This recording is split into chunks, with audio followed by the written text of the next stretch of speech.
morning and welcome to Ted Chitwood Stadium at Raytown High School. Tonight's Hy-Vee High School game of the week, Suburban White Conference football, as William Chrisman with a record of 1-2 takes on 2-1 Raytown on a homecoming night here at Raytown High School. Hi everybody, Kevin White along with Johnny Beck. Welcome to Spectrum Sports and our Hy-Vee High School game of the week. Well, both these teams are programs on the rise, and we got two teams coming off of wins last week, and they want to keep that trainer rolling tonight.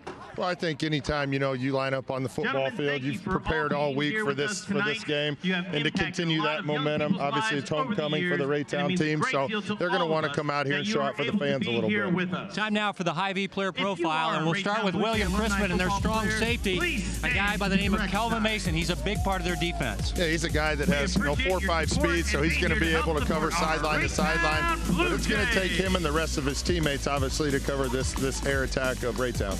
And they want to throw it with Joey Football, as they call him. Joe Campbell is the quarterback for the Blue Jays. Yeah, this is a kid that's a team captain, second team all-conference last year. So I think he's looking, obviously, to take that next step and be first team. And, obviously look for the opportunity to throw the ball down the field. He's got a big-time receiver and Desmond Hudson that I think can go up and catch a lot of footballs, but there's other guys on that side of the field as well. Raytown on a homecoming night, playing host to conference rival William Chrisman. It's the Hy-Vee High School game of the week. We're back with the opening kickoff right after this.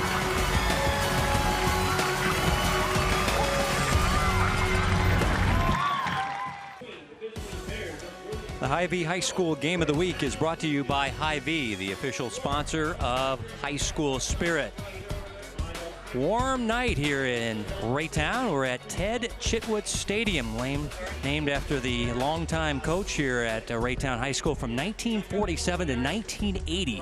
53 years he was the head coach here at the Blue Jays. Let's go down to the field now, and your referee in charge is Jeff Gartner for our opening coin toss. Everything will go good, all right? You guys are the captains of your team. You're here to lead your team in the respect, all right? Any questions about anything from the coaches? Yes, sir. All right, gentlemen are dismissed. All right, you guys are the visitors. Got a regular silver dollar. Heads, tails, heads. What do you want to call? He's called heads. I'm going to flip it. If I drop it, I will reflip. Heads is the call. It is tails. You have won the toss. You can kick, receive, defer, or defend the goal. Defer. They want to defer. All right, so we've got you guys deferring. Kick, receive, defend the goal. They want the ball. Which goal do you want to defend? Okay, so you're going to kick from the clock. All right, put your backs over here. You guys put your backs over there. And we have William Chrisman. Shake hands. We're ready to play football. So Raytown has won the opening coin toss. They've deferred their option to the second half as we get a look at the head coach of William Chrisman in his second year. That's Matt Perry, a record of 8-6, fourth year overall. He was on Scorpio Horn's staff. Now Scorpio went to Missouri Western to be the D-line coach, and now Matt Perry is the head coach. He's 50 years old, and he has a son playing offensive line tonight. Son Taylor is the left guard for the Bears. And for the Blue Jays, in his second year, his record 7-6 is Logan Minnick. First head coaching job. He's a longtime assistant at Kearney, North Kansas City, Staley, and Richmond. He's a native of Richmond, only 33 years old. And his wife Courtney is a teacher here in the district. And his team off to a 2-1 start as they shut out their rivals last week. Race out 35-0. And looking for another win tonight. Taking on a 1-2 William Chrisman team and got a win over Oak Park last week. Bears of William Chrisman in the white jerseys and white pants with the navy helmets. Raytown with the black tops, black helmets, and blue pants. Mention it's a muggy night here in Raytown. And we're about to have the opening kickoff here.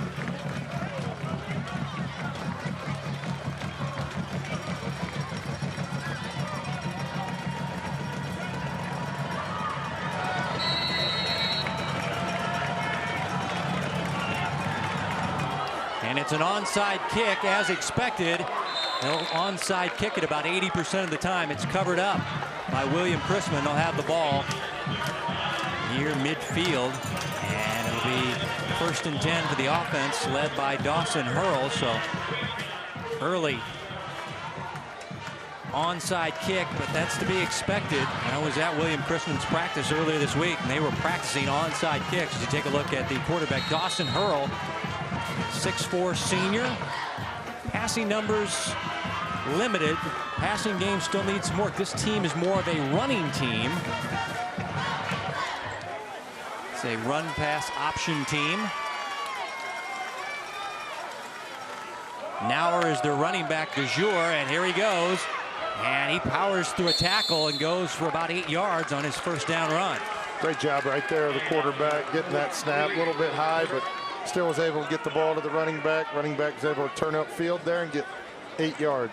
Tonight's starting lineup is brought to you by Concord Career College. Start your healthcare career in months, not years. Concord has several career paths to choose from, and classes are forming now. To find out more, visit concord.edu.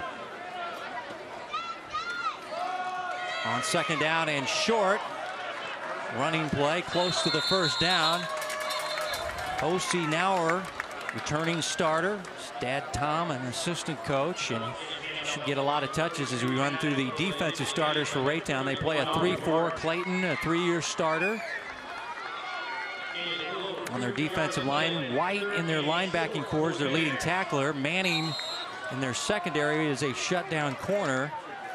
This team giving up about 16 points per game. And remember last week, they got a shutout win against their rivals from Raytown South. Third down and short, less than a yard. For Chrisman, this offense averaging about 12 points per game. Their lone win was last week over Oak Park. Lost to Blue Springs and North Kansas City in weeks 1 and 2. And now Hurl in trouble. Throws it backwards. That's a live ball. Scooped up by Aubrey Martin, the linebacker, down the sidelines. It'll be a scoop and score for the Raytown Blue Jays. Yeah, great job right there by Aubrey Martin picking that ball up, one bounce. Nobody in front of him, so he takes that ball all the way in for an easy touchdown.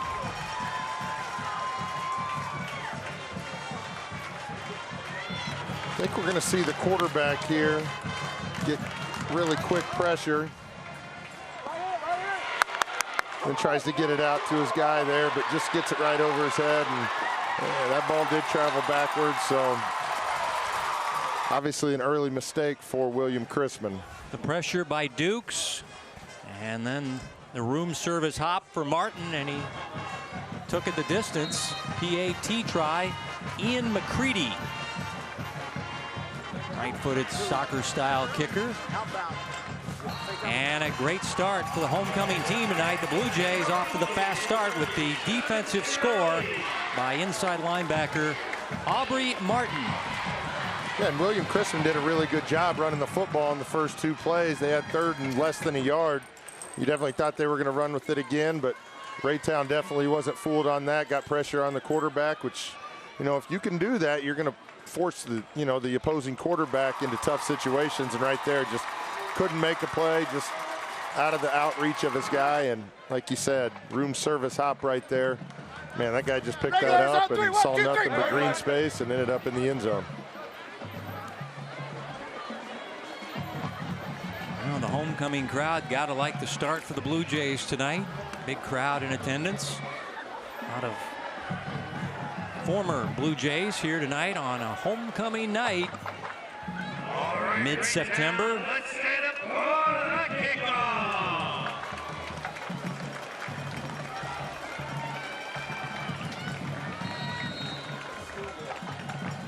Looks like he's lined up again for an onside Oh yeah, kick. they're going to do it about 80% of the time. And this one's touched by Raytown prior to going 10 yards, so the flag is down. And Chrisman will get it at midfield once again. Yeah, Scouting report said 80% of the time they're going to onside kick it here. Yeah, they definitely don't disguise it. So when they line up, you know what they're going to do. You know, he did a pretty good job of getting the ball close to the sideline. I think if he would have kind of just let it bounce a couple more times, he would have had a chance. You have to make sure you understand when you can pick that ball up. A Blue Jay definitely touched the ball prior to the football going 10 yards. And that's the penalty flag on the special teams for Raytown. And you see Raytown do a good job here of getting some guys out there almost as lead blockers to allow the outside guy to make a play.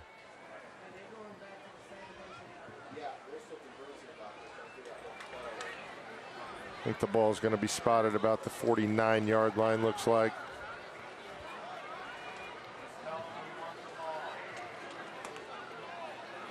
Coach Minnick, a native of Richmond, Missouri, played his college ball at William Jewell. Teaches weight training here at Raytown High School. Big power lifter from his mentor Greg Jones at Kearney. And good field position now for the Bears of William Chrisman. 1-2 on the year. But won last week against Oak Park, something that Raytown didn't do.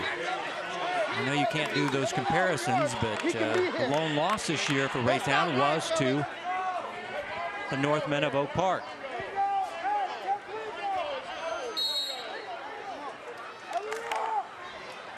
Spotted at the 39, 1st and 10, the RPO offense.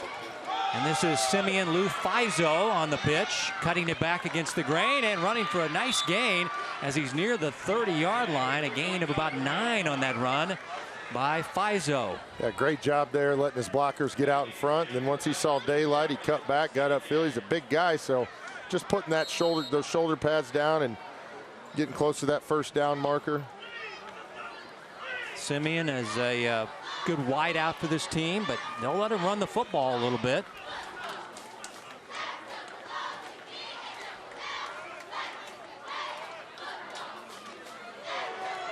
And a quick hitter to Nauer, and he's got the first down. As he's nothing fancy about this guy, Johnny. He looks like a north-south pounder, and he's not afraid to take on a tackler. Well, and that's what you want out of your running back. Anytime you're going in between the tackles, it's good just to get that pad level down and get what you can. Keep both hands on the ball. Obviously, he picked up the first down, so he did his job. O.C. Nauer, only a sophomore, 195 pounds. He stays in the backfield. Returning starter. Hurl on first down and looking for Brian Cox, incomplete. And it was Martin in the area, and I think he felt like he had another defensive score plan there on a pick 6 that time as he stepped in front and nearly got the interception. Pass goes incomplete though, 2nd down and 10. Yeah, and he was able to keep his eyes in the backfield there, kind of read where the quarterback was going to throw it. Obviously, it's important, you just get in front of your guy, try and make a play on it, but if not, you get that ball down on the ground and force that incomplete pass. Looked like the umpire, Rick Schwab, got involved in the play there. 2nd down and 10. Bad snap. And ball is picked up, and flag is down as running is O.C. Nauer. And another flag has come in as well. So that's called improvisation of your offense after a poor snap. But it works. But the face mask is going to go on Raytown and their defenders. As you saw the Nauer head get jerked back by the face mask here as Nauer just picks it up. And everybody thinks the quarterback has it here. And there's the face mask, obviously, by Martin. And he'll end up ushering him out of bounds, but he'll get the tack-on penalty here. And it'll be good field position now inside the red zone for the William Chrisman Bears. And they caught Raytown in a blitz there, so they were able to get those guys upfield a little bit. And again, this running back, he's running with some purpose, and doesn't matter what they're doing, grabbing the jersey, the face mask, the helmet. He's going to continue to run and try and get in that end zone. Well, the half the distance penalty. It'll be just inside the 3-yard line for Hurl and the offense, trying to get on the board after giving up a defensive touchdown to Raytown on their first drive. Nauer cutting it back. And he's near the goal line and in for the touchdown. O.C. Nauer, sophomore running back. And that'll be his first rushing touchdown of the year. Yeah, great job of coming back after the early turnover. And, it's easy to start pointing fingers when you're on the offensive side of the ball, but William Chrisman does a good job. Obviously, they're feeding their horse on this drive, and, what better way to reward a guy than to give him that first carry inside the 5-yard line.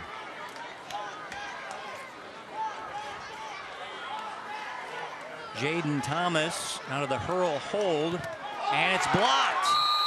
And the play will be dead. There will be no advancement of that football, so it'll be 7-6. The special teams coming up with the big PAT block here for Raytown. Yeah, good push up front. Hard to tell if it was a low kick or if they just got a lot of penetration there, but obviously you're just trying to get your hands up there. Hope you can make contact with it. Looks a little bit late there on the snap. Yeah, those guys are definitely in the backfield there. Have to get that addressed on the sideline. Have to make sure you can't let those guys run free off the edge there, and it seemed like there was 2 guys running free. Good drive there by William Chrisman, the 5 plays, 40 yards. Obviously, Nair finishing it off. Had a couple big runs on that drive there. William Chrisman's doing a good job of running the football. You know, you just wonder on that 3rd down and short when they turn the ball over, if they just ran it. You know, they're probably up 6-0 right now.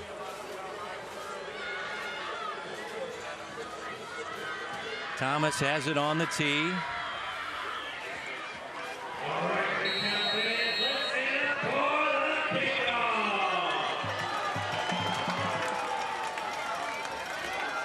This is a short kick fielded by an up man. Dante Manning across the 30 to the 32-yard line before he is spun down. Manning, their top cornerback, that plays on special teams. Good starting field position here for Raytown.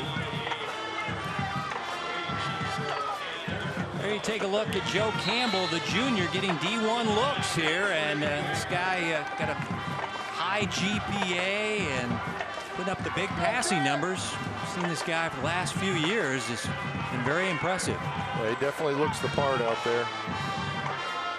So from the 33, 1st and 10, swinging out to his top receiver, Hudson, who's headed to Iowa. And he's tripped up as he crosses the 40 and falls ahead to the 43-yard line. So it'll be a gain of about 10 as we continue down our Concord starting the lineups. And these are the guys up front. Donald Brown is their lead guy on their offensive line. Miller is their leading rusher. Had the game winner in the win over Blue Springs South. And their big play wide receiver that's headed to Iowa is Hudson. 2nd down and short. Pistol set. Campbell on the roll. Pulls it down. Takes off. He can run the football, and he'll run for a 1st down for the Blue Jays. Joey Football. As we continue with our starters, again brought to you by the good folks at Concord. This is a 33 stack defense. John McCall, the former head coach at Olathe North, and Lansing is their defensive coordinator. Felix has moved over from running back to linebacker. And Mason is their big stud in the secondary, the safety man. 1st and 10, and quarterback on the read option makes the right choice, taking off, but not finding much running room on the short side of the field. He is Joe Campbell. A good job by the defense by the Bears there, sealing the edge. Yeah, and the biggest thing on defense for William Chrisman is you've got to stay sound to what you're supposed to do. If you stay assignment sound, you're always going to be in the right position. You don't follow the running back. You stay on your side of the field. You take your key, and you make sure you, obviously right there, does a good job of getting the quarterback down to the ground.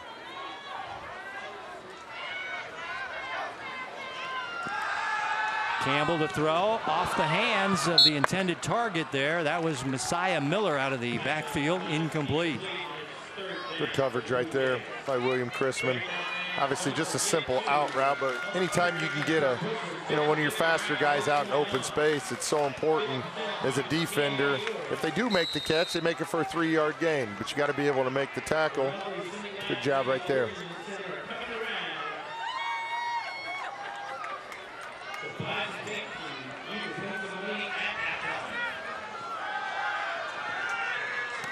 Pass deflected, incomplete, looking for Desmond Hudson on 3rd down and 7. So you see the timing off on the last 2 passes. This is a team that likes to go for it as we got a flag down. And now the penalty coming up on the Chrisman defense. Looks like it's going to be hands to the face. It's always a tough penalty for a defensive lineman. obviously you're just trying to get to the quarterback and doing everything you can, and sometimes that hand slips off the shoulder pads and, you know, gets up there in the face mask. But obviously on a 3rd down and long, you just hate to see that if you're a defensive coordinator. So the penalty will give the Blue Jays the 1st down.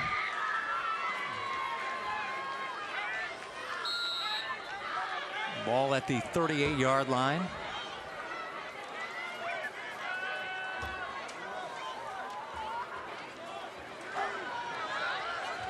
Play action. Stepping, throwing down the field, and it's caught for a touchdown. And it's Devontae Key, about 8 yards deep, as Campbell floated in there nicely, and he's able to make the catch. And that's the 2nd touchdown of the night for Raytown, as it goes 38 yards, Campbell to Key. Yeah, great job here by the offensive line of Raytown. Giving the quarterback a good pocket to throw the ball into, and he throws an absolute dime to his guy in the end zone there. Great concentration, bringing that ball in, securing it all the way through. But that's obviously the talent that this, you know, Campbell kid has, being able to throw the ball downfield. If you can get your guys on the other side of the secondary, it's just pitch and catch at that point. McCready with the tack-on extra point. As here's the 3rd touchdown catch of the year by a junior wideout, Devontae Key. Yeah, does a good job of just stepping up into the, you know, into the throw. But like I said, the offensive line gave him a good pocket to throw. And Campbell and Miller do the rest there. 6 plays, 68 yards. Obviously, the key play was that hands to the face on the 3rd and long. But, you know, you can keep a drive going. You know, your next play is going to be a big play down the field, and that's what Raytown did. They took advantage of that, threw the ball downfield, and able to get a touchdown out of it.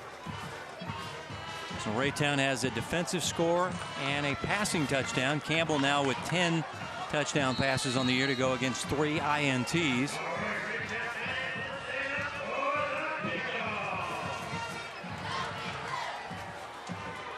And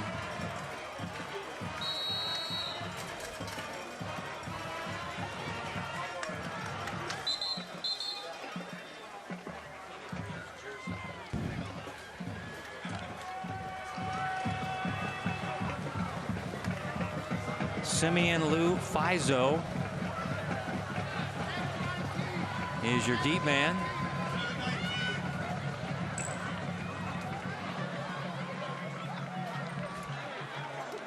And we get a timeout here.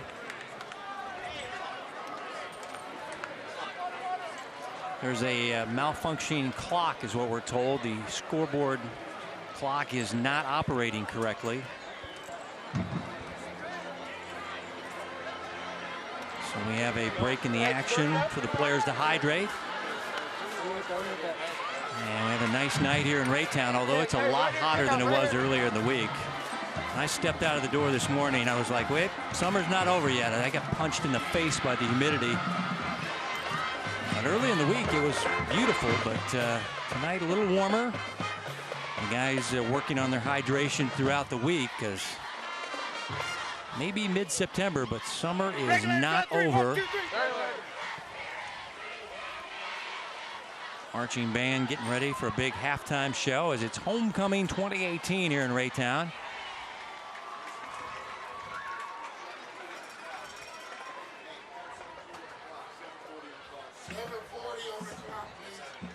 Now they're saying that the clock should be set at 7:40 instead of 7:19 is what the malfunction is.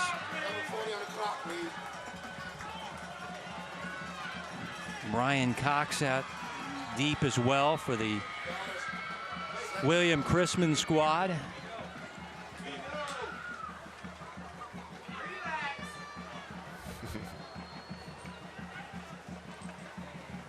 Everybody's staring at the scoreboard clock as they get it adjusted, and we are not ready to play football. And let's see, Johnny, we've had 2 kicks, 2 onside kicks. That 80%, we're going to have a regular, might actually have to hit a regular kick down the field maybe on this one here to get the averages right. Let's see what McCready does here, yeah, and he does hit it. This will be Lou Fizo, the hair and the return. And Simeon across the 30. A flag is down. He's up near the 35-yard line.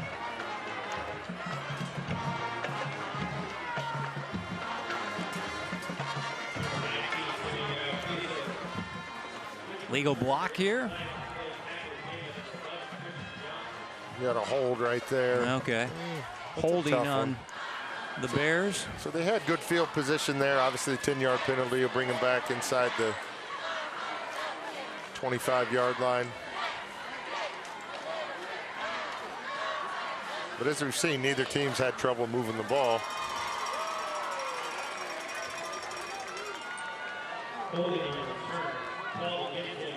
So Dawson Hurl is also a very good basketball player at William Jewell. They said that he could play college as a football player or a basketball player. He's got a little brother that's in the program. He's a quarterback as well.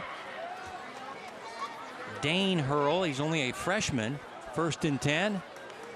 Inside handoff, not doing too much, as they'll send Nauer backwards after a short pickup on the play. Another high snap there by the center. He's throwing the timing off just a little bit. You can see the quarterback communicating with the center on that. Timing messed up with the snap here.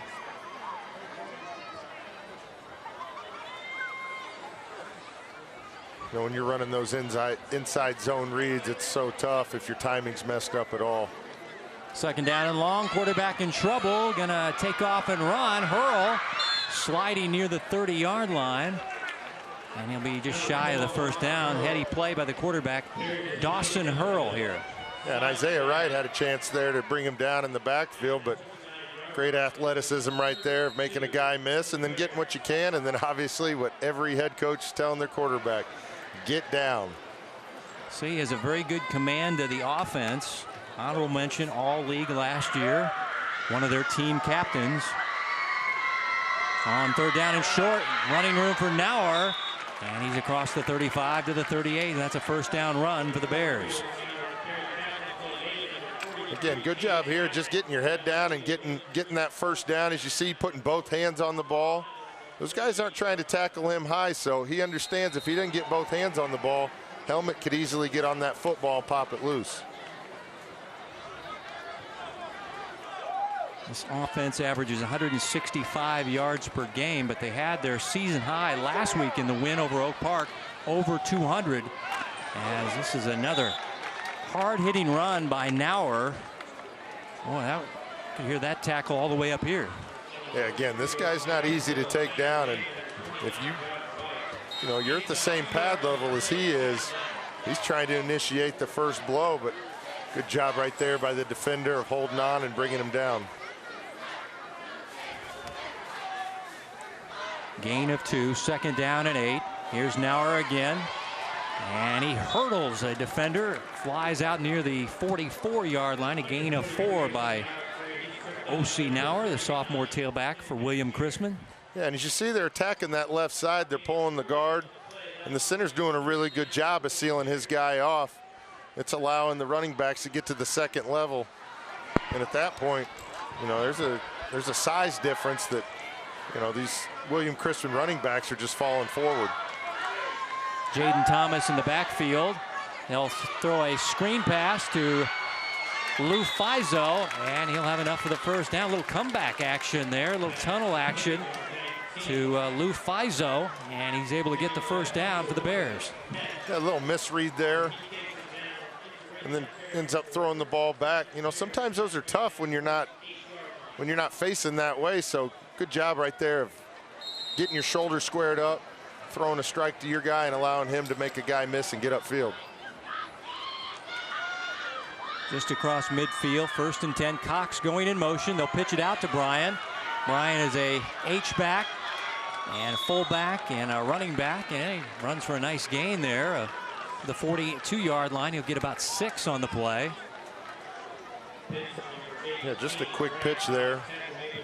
But these William Chrisman guys are doing a good job of running north and south, and anytime you get a full head of steam running downhill, it's going to take a couple guys to get you down.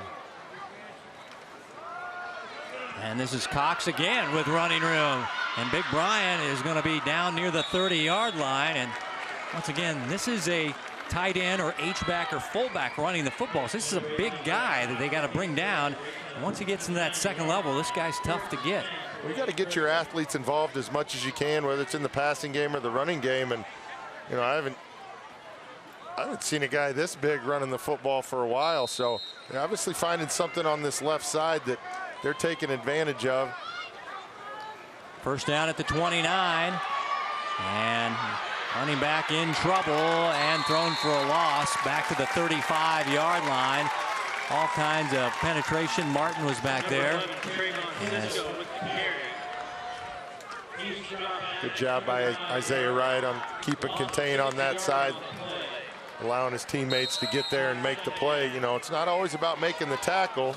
Dukes. It's about staying sound with what you're doing. The outside linebacker able to mess up the play and allow his teammates to get in there and make the stop on Trayvon Cisco.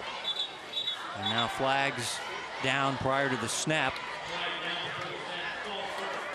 Bears have had some costly penalties tonight. So after the tackle for a loss, as they lost 6, they're going to lose some more real estate with the penalty yardage here. Late first quarter, Raytown a defensive score and a long passing score. William Chrisman had a short touchdown run by Nauer, their running back. Now they go empty here on second down and 16. Quarterback in trouble. Hit as he throws and throws wide to the far sideline. Target was Cisco. Coverage by Tim Cashier, the outside linebacker. Yeah, pressure there by Tristan Clayton on the opposite side. Does a great job of running the quarterback down. Quarterback can feel that pressure. And yeah, boy, he just got it off as Clayton could feel the breath of Clayton on the back of his neck there. So it'll be third down and 21 yards. Third down and 21. Back to the 40-yard line. So they got a tackle for a loss. Then they got penalty yardage. So Chrisman backed up here.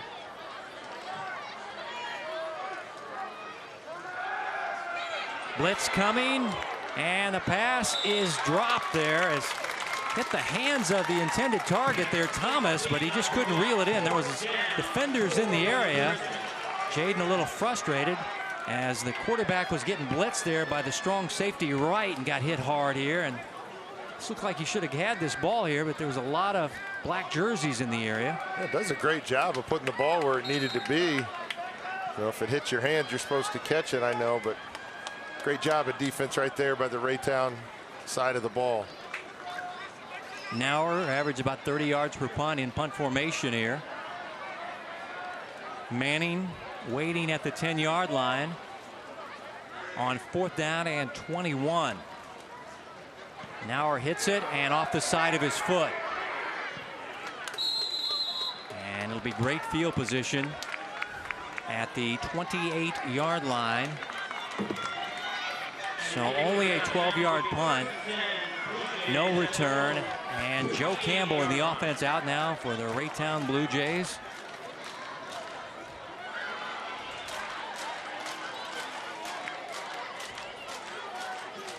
Johnny, I found an interesting stat about Joe Campbell. He won his own weight division in the powerlifting contest that they had at Kearney High School. Their team finished second to Kearney, but this guy, the quarterback, won his weight division. Shows how strong he is. You see those guns out there as running play goes for a nice gain and a first down by Messiah Miller. But usually the quarterbacks don't win the weightlifting contest, but you can see this guy's put together. Yeah, obviously when he came out on that first drive, and he definitely looks the part. He looks like he played middle linebacker out there. Now, as much as quarterbacks get hit these days, they've got to be the hardest workers, and they've got to hit the weight room like everybody else. And this is a hard-working guy, Joe Campbell, junior quarterback for Raytown, and he'll sling it again. And this one's dropped incomplete as receiver there, Key, looked like he was glancing upfield, seeing what he had in front of him before he could secure the pigskin. Yeah, you see that a lot. Guys just trying to look upfield, see where their blockers are. Campbell puts the ball right into his hands. You see Key shaking his head. You know, should have had that one. But sometimes, you know, that's what good playmakers do. See if he can't come back and make that next catch.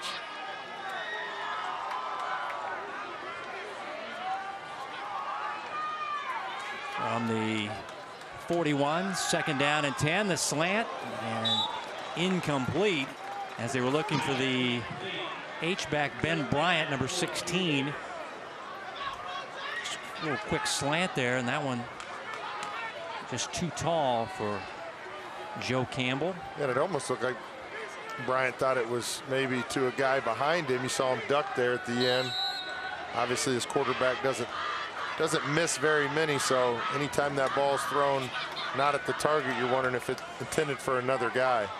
It's now 3rd down and 10 as everybody checks their play charts on their wrists. A bad snap. Campbell back on it and having trouble, and will cover it up there at the 15. You felt like Joe had designs of maybe picking up and ad-libbing or throwing it away here, but once he couldn't secure it on the first try, he decided to go down and cover it up and take the lost yardage. Yeah, and you can see the coaches on the sideline just tell him to get on it, get on it. Obviously, he can't see the defenders chasing him, but the coaches can, and good job there of just getting on the football. Obviously, you're just going to take that loss, but you don't want to turn the ball over on that side of the field. Going to lose about 26 yards on that play. Campbell is their punter. He'll quick punt it down the field. This is a pretty good punt here. Across midfield to the 45-yard line. Cisco on the return. And he's across midfield for a return of 7 yards. So it's a 40-yard punt there, Johnny. And that was close to the line of scrimmage, but I asked the coaching staff about why Campbell punts. They said, well, we want to give the defensive side of the ball, you know, some things to think about, and he's not too bad a punter. He's a good athlete, so we'll let him do it. And when you can send it 40 in high school, you're going to keep that job. Well, we saw that the first week when we covered the Blue Valley game. You know, they had their quarterback punting the ball, so, you know, whatever works for you, whatever you can do, a 40-yard net is obviously something a coach will take every time. Here's Nauer off the left side, fumble the football, and it's scooped up by Chase Frank for Raytown. 2nd turnover of the night for the Bears, and Raytown will have it just across the 40-yard line. As you take a look at free safety man Chase Frank. He gets this ball and just doesn't tuck that ball high and tight like those coaches teach you. And it's easy as a defender to see that ball and just try and get a hand on it. And, you know, when it's hot like this, you know, you're sweating quite a bit, and sometimes that ball gets slick and just pops out. But another good job of getting on the football by Raytown and taking over. Bunch set. Near side to Burks. He's going to throw downfield, and the ball is juggled, and it is incomplete. Oh, my. Just couldn't hang on as the double pass to Desmond Hudson as he had to slow down for this pass. And remember, Burks is one of their backup quarterbacks, so he's part of the gadget play program as far as throwing the football here. Yeah, great play design. Had a little bit of time, maybe could have got the ball up in the air a little bit more, allowed his guy to run underneath it. But Hudson's definitely shaking his head. He knew he should have had that one. And good job of not giving up on the play there by William Chrisman and forcing the incomplete pass. 2nd down and 10. Quarterback draw. Campbell just powering his way there as get out of my way across the 45 to the 46-yard line, and all that powerlifting makes him a very confident guy in the 2nd level of the defense. Well, you talked about it, and you know, if your quarterback can do this every once in a while, you see a little bit of power, you see a little bit of agility there, and holds on to the football, and nice gain of 6 yards there. So now 3rd down and 4, pass to the near side, and going up and getting it is Bryant for the 1st down catch. as he is one of their H-backs, and he goes up, gets the pass. He goes 6'5" here, needed all of it here to make this catch. Yeah, great job of going up and getting the football, and as you see, as he's coming down, he's already squaring his hips up to get upfield. This offense is a spread offense. They'll throw it about 75% of the time. Run it 25%. And you look at their stats, 71% of their offense is via the pass play. So they're going deep here to Hudson, and it's incomplete. 2 defenders in the area, and now a flag coming in late here as Mason, the safety, was coming over and may get flagged for a pass interference penalty here. Unless they're going to call targeting.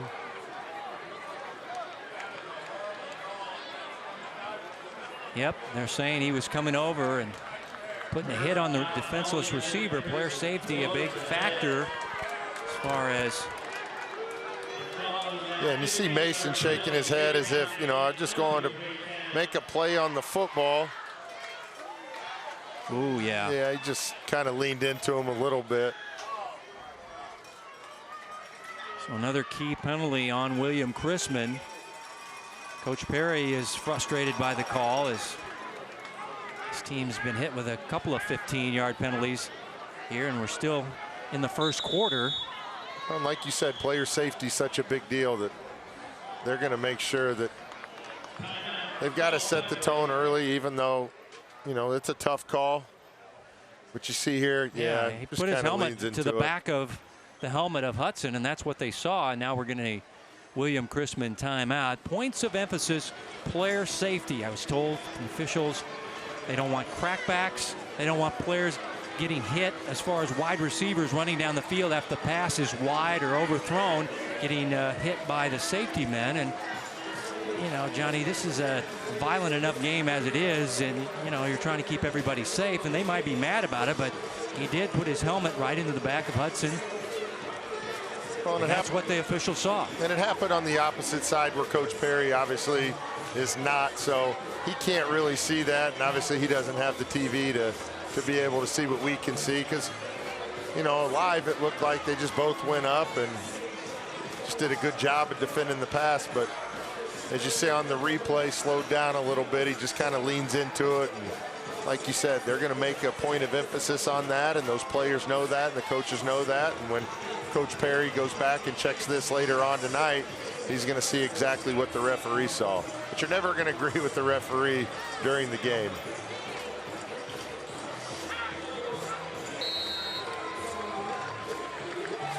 So after the timeout for William Chrisman,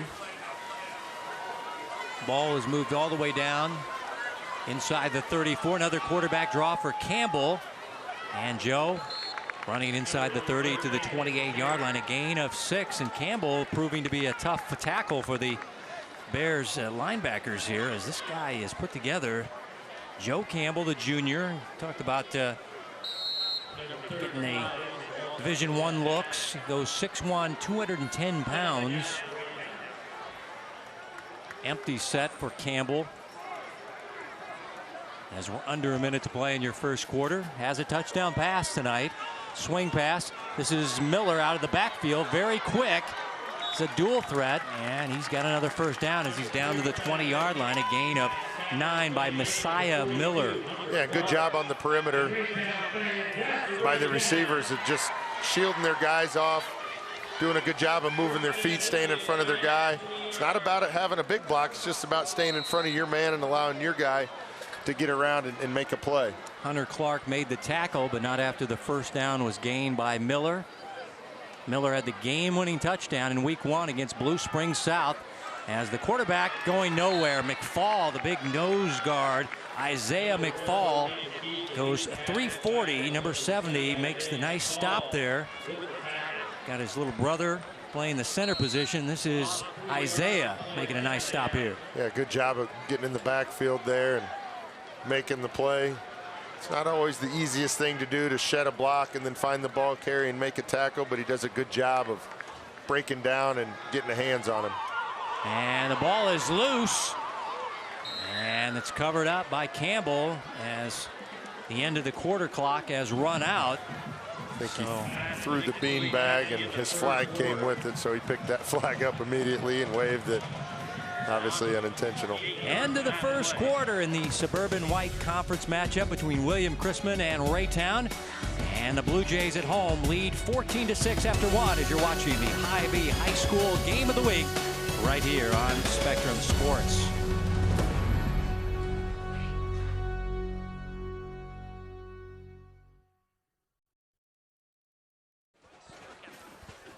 You're watching the Hy-Vee High School Game of the Week here from Raytown High School in Raytown, Missouri. Week 4 of the Missouri High School football season. William Chrisman at 1-2, taking on 2-1 Raytown on a homecoming night here at Chitwood Stadium at Raytown. Johnny, your thoughts through one? We've seen both offenses be pretty proficient thus far.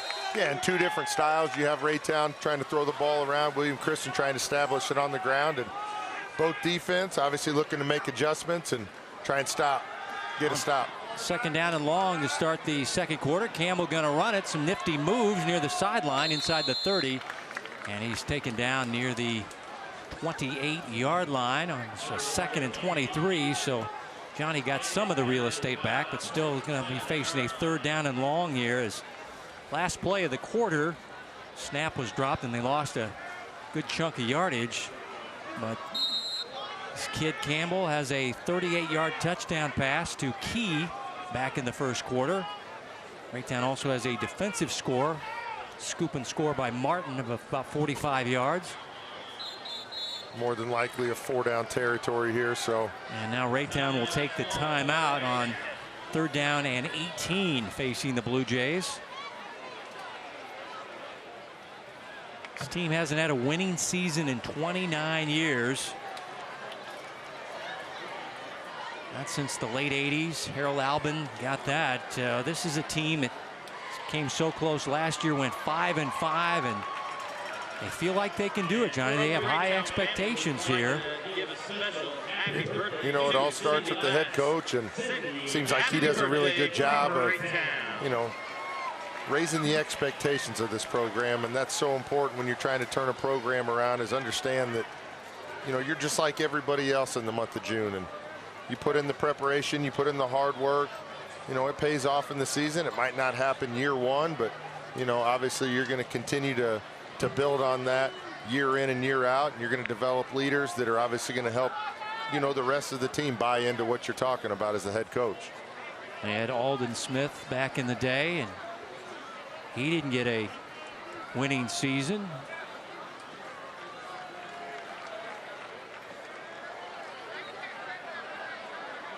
So it'll be 3rd down and 18 after the, I beg your pardon, 4th down.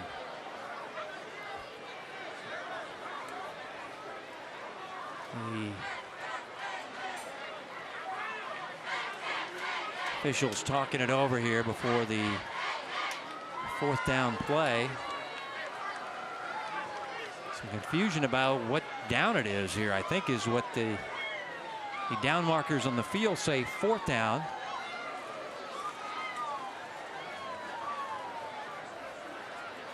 And you see the dial it down on the chain gang set up on the visiting side of the field, and now the arguments continue. Johnny, is this about what down it is here, or what's the vibe you're getting from the arguments being made by Coach Minnick and with the white hat there? Well, you see a lot of 3s being thrown up on the Raytown sideline and a lot of 4s being thrown up on the William Chrisman sideline. So it looks like it's going to be 4th down, and they're just trying to recap the last 3 plays to figure out if that's correct.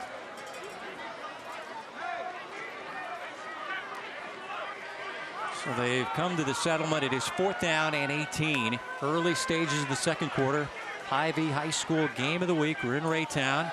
Campbell under pressure, steps up, throwing down the field, has his man for a touchdown, and it's again Devontae Key as it goes 27 yards, and a beautiful strike by Campbell, his 2nd passing touchdown of the night. A great job of Campbell stepping up in the pocket, allowing his guy to get behind the secondary, and then throws a strike in the end zone.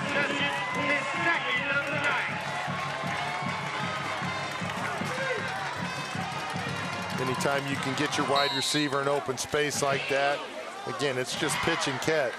It doesn't matter what down it is for the Blue Jay offense. They can score rather easily. A little swinging gate action here.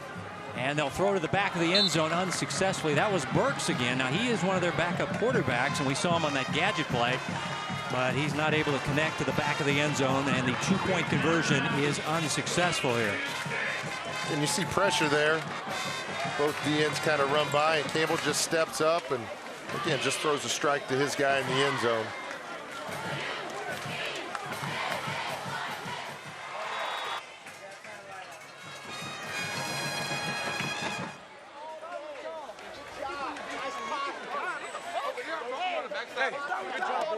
Good fucking job.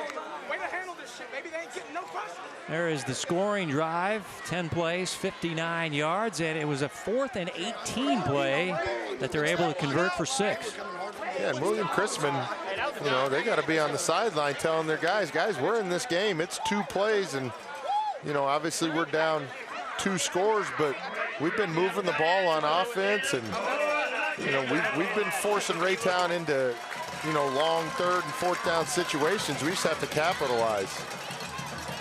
Well, might be time for another onside kick by McCready. The Bears hands team is up near the 50-yard line. Here it is. And looks like you're going to have offsides.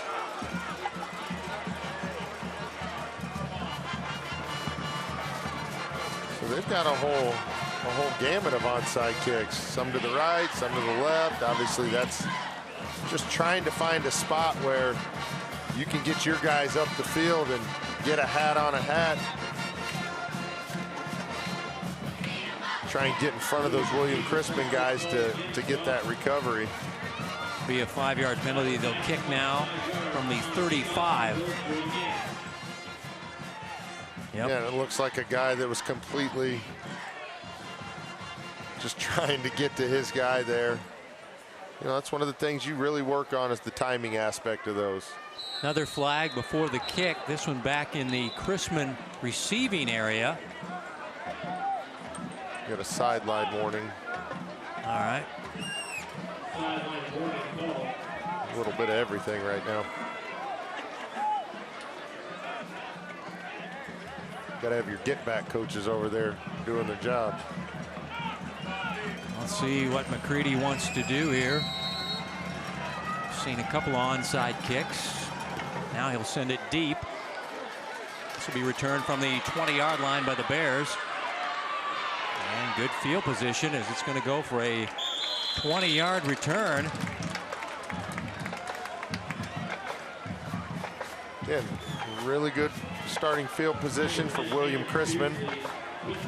Cameron Beardsley, a freshman, 5'10", 157 pounds, returning the kick. We'll see some freshmen playing tonight for William Chrisman. Ralph Covington is one of their big studs, their outside linebacker.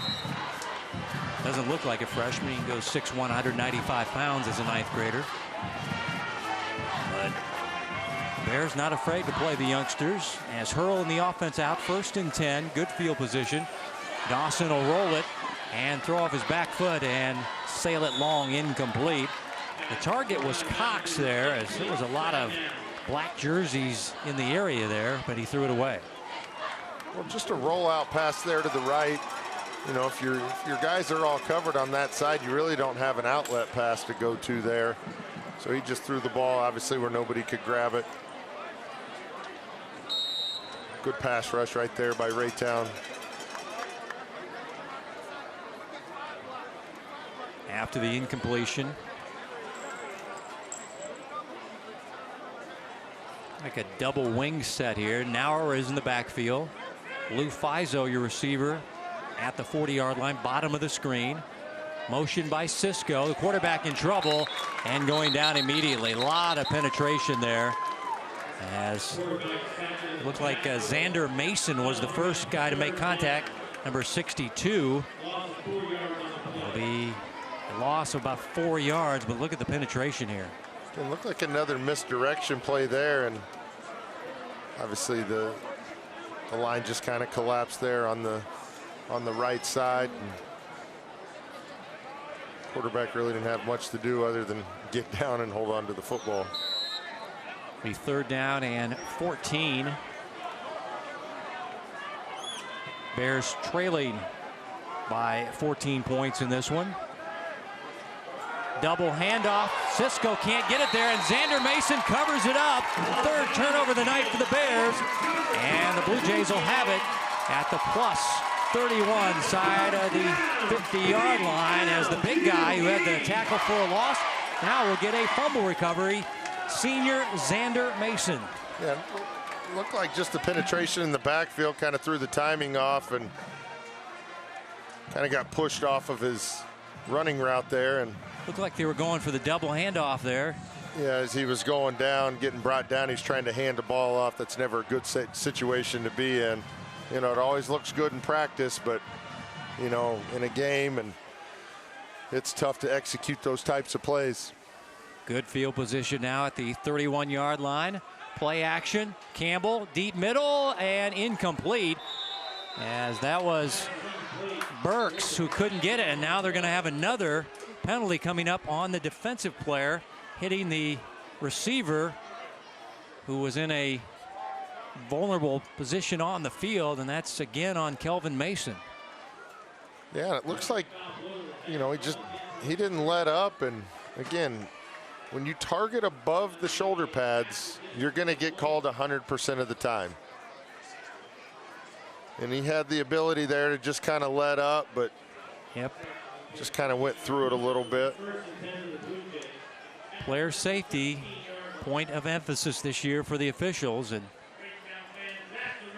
I mean, as a safety, you are taught, you know, anybody that comes across the middle, you want to make sure that they know there's going to be traffic. But again, you have to make sure that you're below that shoulder pad level if you're going to deliver those types of hits. So it'll be at the 16-yard line, 1st and 10. The penalty yardage. Inside handoff to Miller, and McFall, the big guy at 340 pounds, grabs him, and he stops moving once big Isaiah got his hands on him there. Yeah, he can move a little bit and does a good job of, again, just shedding his blocker and no gain. Staying in front and making a play. It's not a guy you want to run into full speed.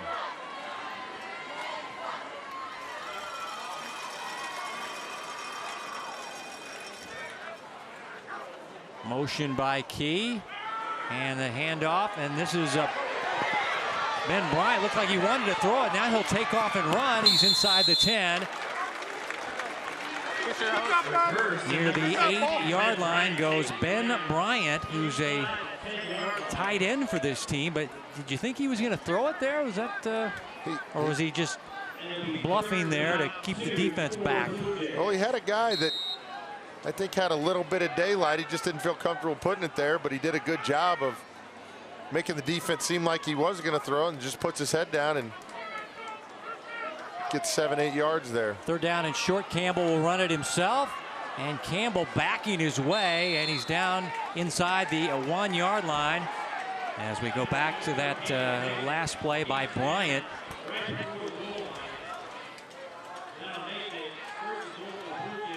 See the quarterback gesturing down the field, like maybe duping the defenders there, think he still had the football, but instead it was number 16 Ben Bryant who was running, and now they spot it at the 1. It'll be 1st and goal now for the Blue Jay offense.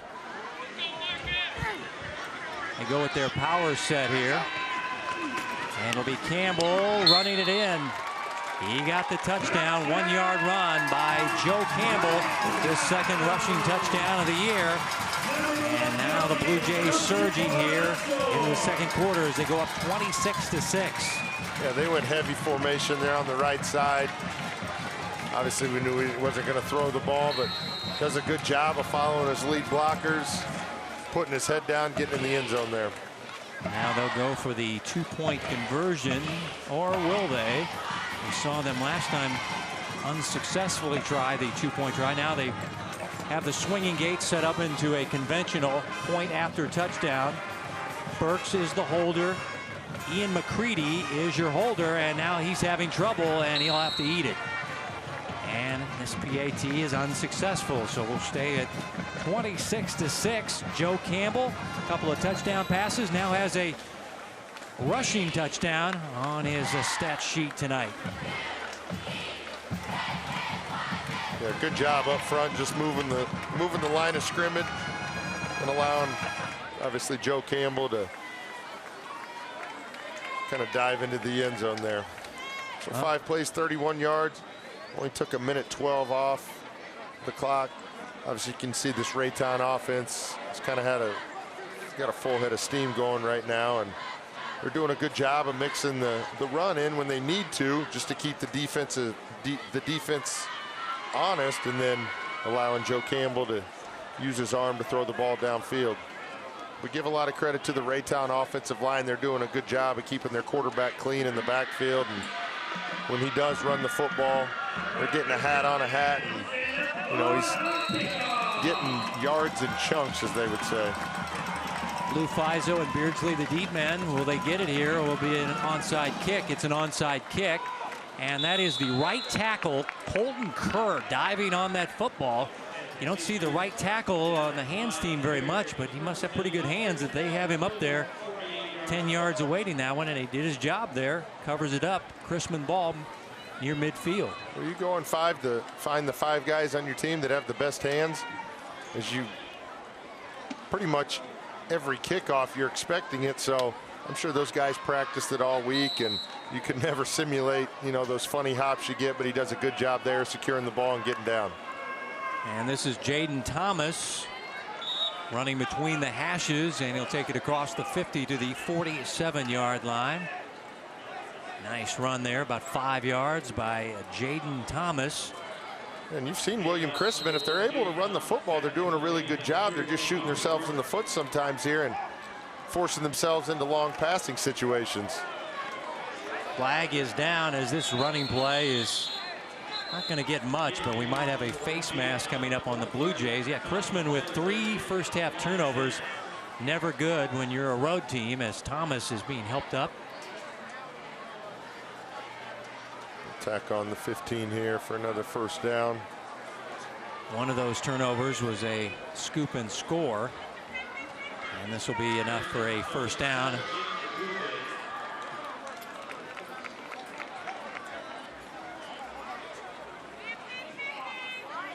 Right there, yeah. He's got his hand all there, and you know, once they see that helmet turn, it's pretty easy to assume that they've got a hold of the face mask. So from the 41-yard line, 1st and 10. Thomas remains the main back. And he's a big burly guy at 220. They call him the bowling ball back, and he is built like a bowling ball. He is taken down there by the Blue Jays after the run on 1st and 10. We've seen the 3 primary ball carriers for William Chrisman, all pretty big dudes, and you know, they're tough to take down. If they can, you know, stay in these situations where they can run the football 3 times, they're averaging a first down. Crowding the box, and Thomas gets away from Dallas Glenn, and he is not going to get back to the line of scrimmage, but you saw big number 94 with the quick penetration there. Finally, Javon Mosley able to wrap him up, but Dallas Glenn is a senior linebacker. Number 94 there had the first contact on Jaden Thomas, but couldn't bring him down. But he sent him going backwards, and his teammates helped him out with the stop. Sometimes all you got to do is slow him down and allow your teammates to come up, and you know, you work on that gang tackling where, you know, you got to get all 11 hats to that football and ensure the ball carrier gets down to the ground. 3rd down and long after the tackle for a loss, so it's 3rd down and 14 for Hurl. Inside handoff, and this is Nauer, and he'll get it just around the 39-yard line, a gain of 6, so it'll be 4th down coming up here. They tried to trick the defense there with a quick hitter. Raytown wouldn't bite. Another quick hitter there. Doing a good job there. 5, 6, 7 hats around the football. Obviously, the defensive coordinator for Raytown has to be happy about that. Josh White involved in the stop, 2nd team all-conference, team captain, senior inside backer, one of their leading tacklers. As now the punting unit out with O.C. Nauer. And he sends a nice spiraling punt down the field. And Manning on the return with running room. And Manning turning on the speed down the sideline, has blocks. Dante Manning all the way back with the punt return. Touchdown, Raytown. Yeah, you can see that wall getting set up there, but it looks like they're going to be called back on a crackback block. Flag is back at the 40 after a 94-yard punt return by Dante Manning. It looked like a legal block, but I think the helmet-to-helmet contact is what they're going to call here. But they definitely had that blocked about as well as you could have it blocked. All for naught. You know, a few years ago, that's a legal block, but, you know, I think it's, like you said, it's a point of emphasis. He fielded it at the 6. You see it right here coming up. That's when he threw the flag.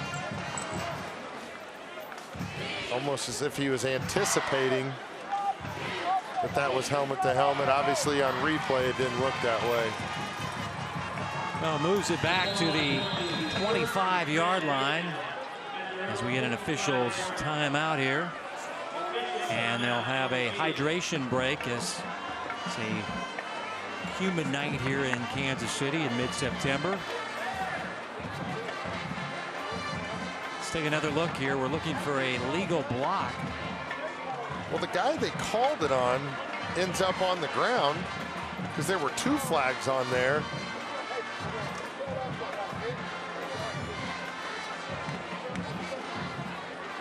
Again, that's tough. Guys, let's get good in front. Get up front. You're teaching your kids, you know, to just get a hat on a hat. And sometimes, you know, you just end up putting your helmet where you can't put your helmet. And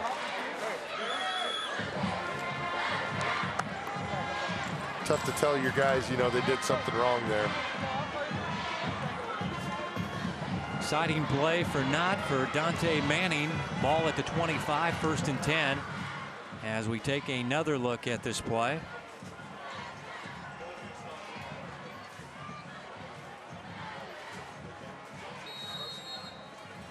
The flag was near the 40-yard line on the Raytown side. So Campbell and the offense back out.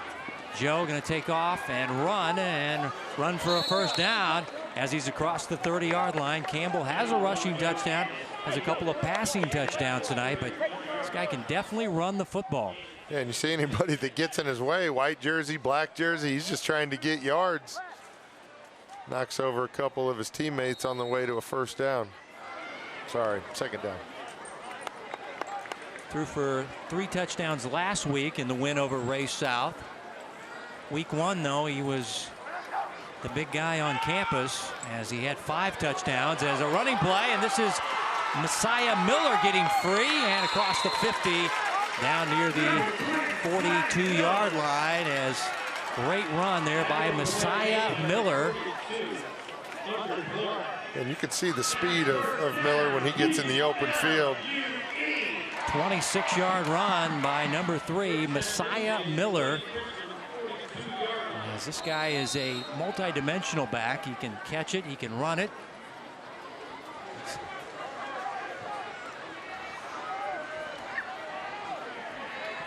Guy that's had 100 yards rushing and 100 yards receiving in a ball game. And now flags prior to the snap. But we were talking about Campbell in week 1. He goes for 433 yards, 5 touchdowns, 3 INTs. Now, I'm sure he'd like to have those back, but a big night and a big win over Blue Springs South in week 1 that had the high school world in Kansas City buzzing about that one, 41-34. A lot of people went, what? As Raytown got their season started off with 10 seconds to go, they found Messiah Miller for a 69-yard screen pass and upset the Jaguars in that one. 1st and 15 with the penalty on Raytown. They set up the screen, speaking of which, to Messiah Miller. This one incomplete. As Mason Walters, the linebacker, had the coverage there. It didn't look like that play was going to work there, as the linebacker was right on the hip there of Messiah Miller. Now 2nd down and 15. Well, you can see that Raytown has a bunch of playmakers on this side of the field that doesn't allow you to key in to one specific guy. The first, pass play of the game went to their big guy, Hudson. They haven't really targeted him but a couple times, but, they're getting the ball out to Bryant. They're allowing Miller to do some things. Obviously, Key has 2 of the touchdown receptions, so definitely able to spread the ball out. Quick pass to the far side. It's complete to Hudson, their big stud. And he is ridden out near the 35-yard line, and it'll be a 1st down. Desmond Hudson. Boy, this is the prototypical wide receiver that the colleges look for. 6'4", 210, and can run like the wind. Has the 4.5 speed. Yeah, does a great job of getting his hands up and, getting that ball, catching that ball away from his shoulder pads. He has 2 straight 100-yard receiving games, but tonight it's been the Devontae Key show, as he has the 2 TD receptions. Still got plenty of time left for Hudson to make his mark on this one.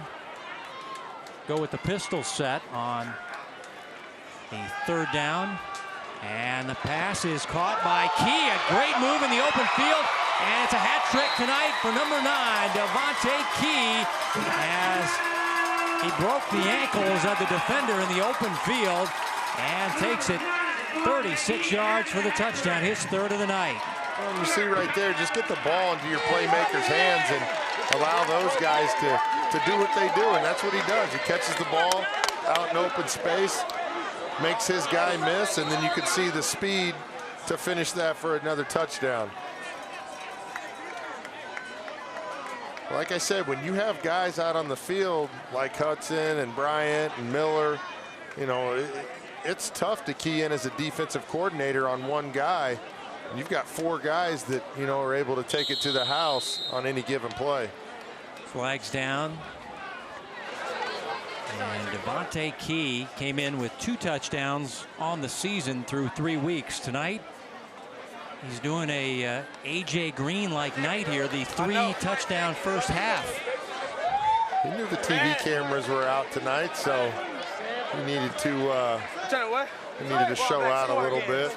Mentioning A.J. Green last night in the Thursday night football game, and Cincinnati taking on the Baltimore Ravens. So if you have A.J. Green on your fantasy team, it was a good night for you. If you're playing against him like I was, you're in a big hole heading into the weekend. As we had the penalty on Raytown, they'll move it back to the 15. It'll be a 25-yard PAT attempt. Maybe not. Now this one looks like it's going to be on the Bears, and they'll move it back to the original spot.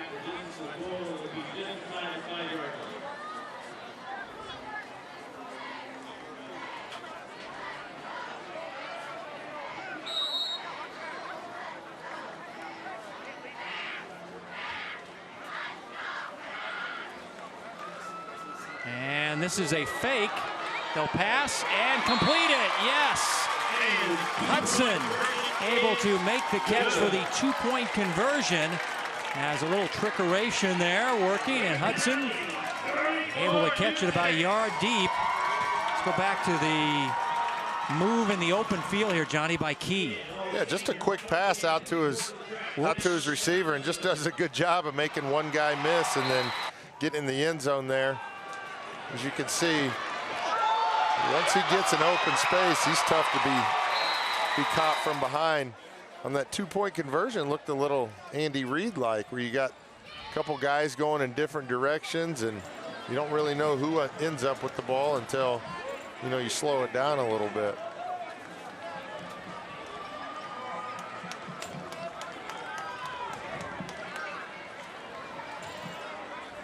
So the longest drive today for Raytown, 5 plays, 75 yards. But as you see there, Key 3 receptions, 3 touchdowns, over 100 yards.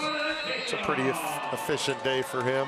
Touchdowns of 38, 27 on a 4th down and long play, and 36 yards. As this is going to be fielded by Brian Cox. Nice play by Christian Johnson on special teams. Let's go back to this one here. You said there's some faking and throwing, and it works. And you've got 3 guys wide open in the end zone. I didn't know who the ball was going to go to. You do a really good job of disguising all those things.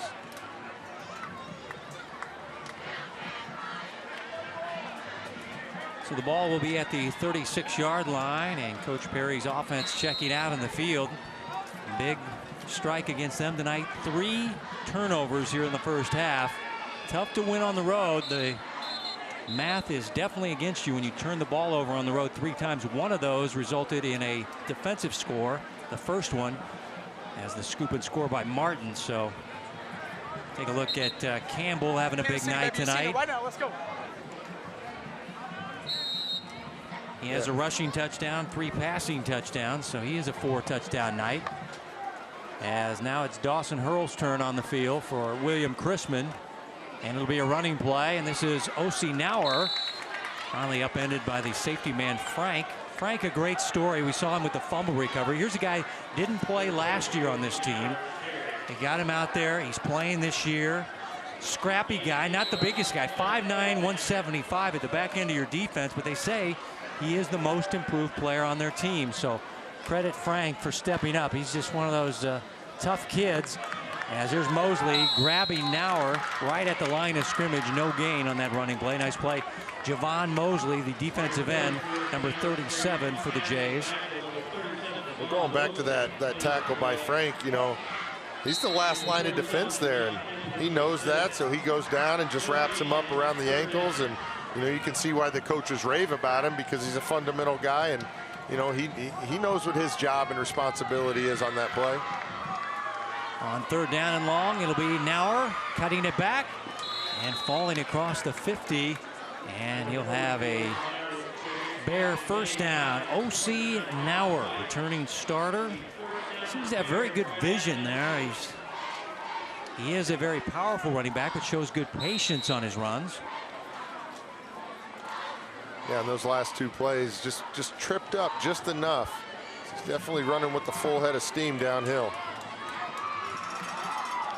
And this will be Cox up the middle, and he breaks free. And Brian Cox has nothing but field turf in front of him. He'll take it to the house. 50-yard touchdown run as he got into the second level, and the safeties weren't there this time, and Cox strikes for the rushing touchdown, his first of the year for Chrisman. Well, you don't see any panic over there in the William Chrisman sideline. They're not coming out, changing their game plan. They're sticking to the run game. You know, they've had some good drives, just, you know, stalled out with the penalty or a fumble or something like that. But, you know, if they can continue to run the football, they're going to wear these guys down on the Raytown defensive side. 2-point conversion try now by the Bears. Nauer in the backfield. 4 receivers deployed for Hurl, the quarterback. He's going to take off and run, and he's going to get in. It's a successful 2-point conversion. Dawson Hurl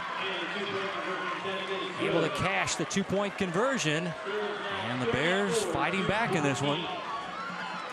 Yeah, and you can see on this drive, you know, there's some running lanes, and you know, these guys aren't going down. If you're trying to tackle them high, you're going to have to go low and trip them up, like we saw those first couple run plays on the drive. A great job there by Cox of just putting his head down, and shows a little bit of speed there as he gets to the secondary and obviously all the way to the end zone. Back to the 2-point conversion here.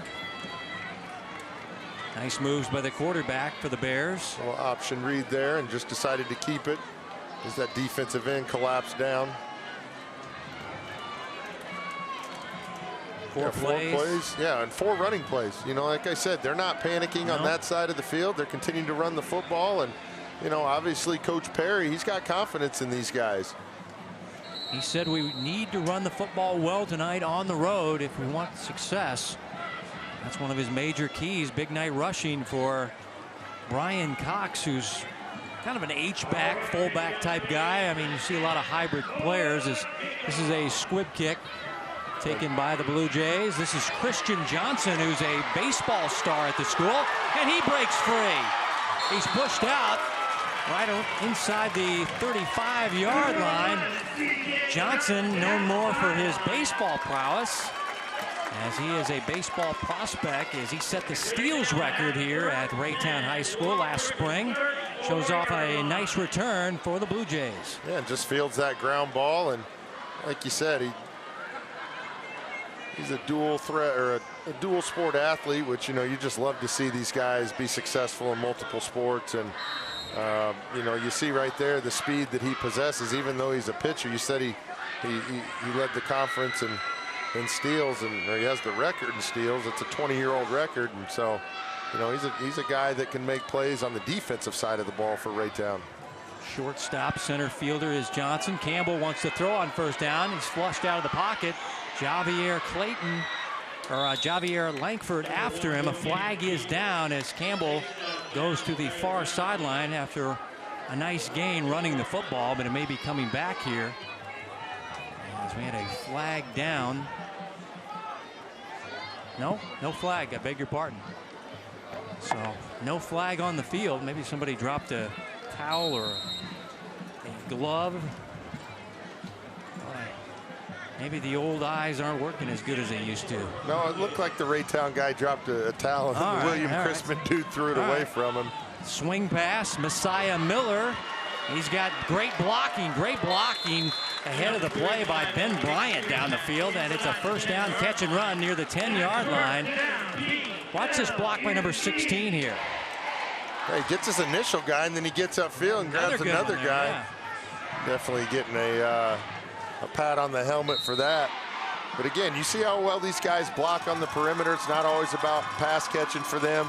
They know they've got a job to do, and they get it to the other receiver's hands, and, you know, coaches are applauding that for sure. 4 receivers to the right. Now Campbell going to run that way. Now cut it back to the middle of the field as he's knocked off his feet by Mason as he falls forward inside the 2-yard line. Does Joe Campbell, who has a rushing touchdown tonight. Maybe a little shaken up here as Mason hit him right in the quads of his leg here. Boom, right there. A little bit of a Charlie horse, but you see good sportsmanship there. Both guys get up and give each other a high five. You always like to see that, you know, that shows respect for the game and understanding that one guy is you know, he's not the only part of the team. Now this is their power set, and before they can snap it, there's an equipment situation as a player will leave the field, and Ben Bryant will check back in. That's Tristan Clayton. I mean, some issue looked like with his chin strap, maybe.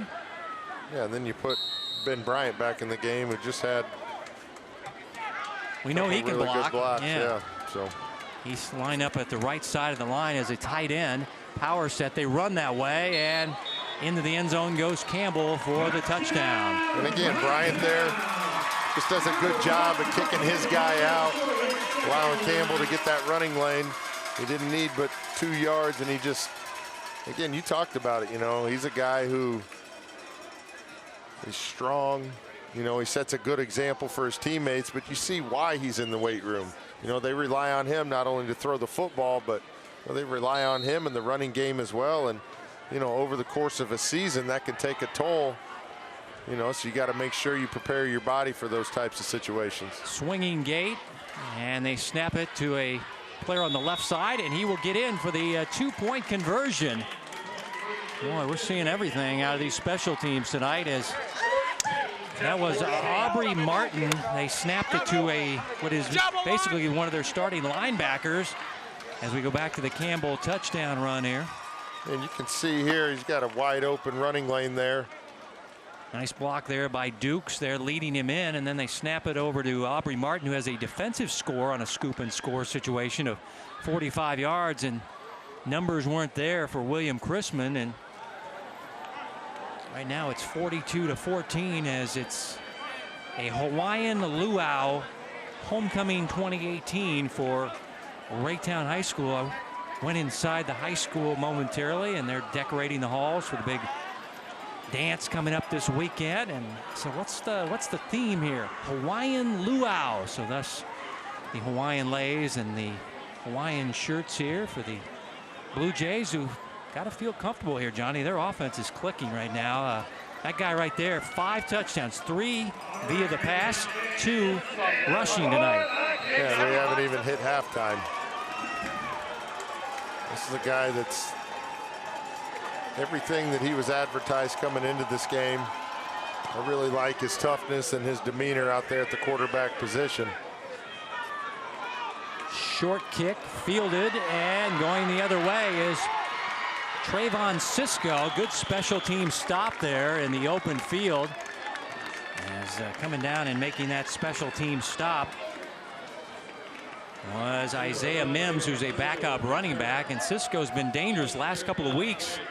Johnny's had back-to-back weeks with kickoff returns, as he had one against North Kansas City and then one against Oak Park. So make sure you get on number 11 in white. Yeah, and you can see they moved him up to an up back, as you know they're not honoring that deep kick for Raytown. This is Nauer up the middle, good spinning run across the 40, and he'll get yardage to the 42-yard line. He'll get 5 yards. Sophomore running back O.C. Nauer getting about 5 yards per carry for this team, and now breaking another one across midfield, and it's a first down run for big O.C. Has moved the chains now for William Chrisman here, as we're under a minute to go before Hy-Vee at the half. Well, we've seen 3 guys, like I said, primarily carry the ball, and they're starting to wear this Raytown side of the ball. Obviously getting a little bit tired, and they're not changing what they're doing.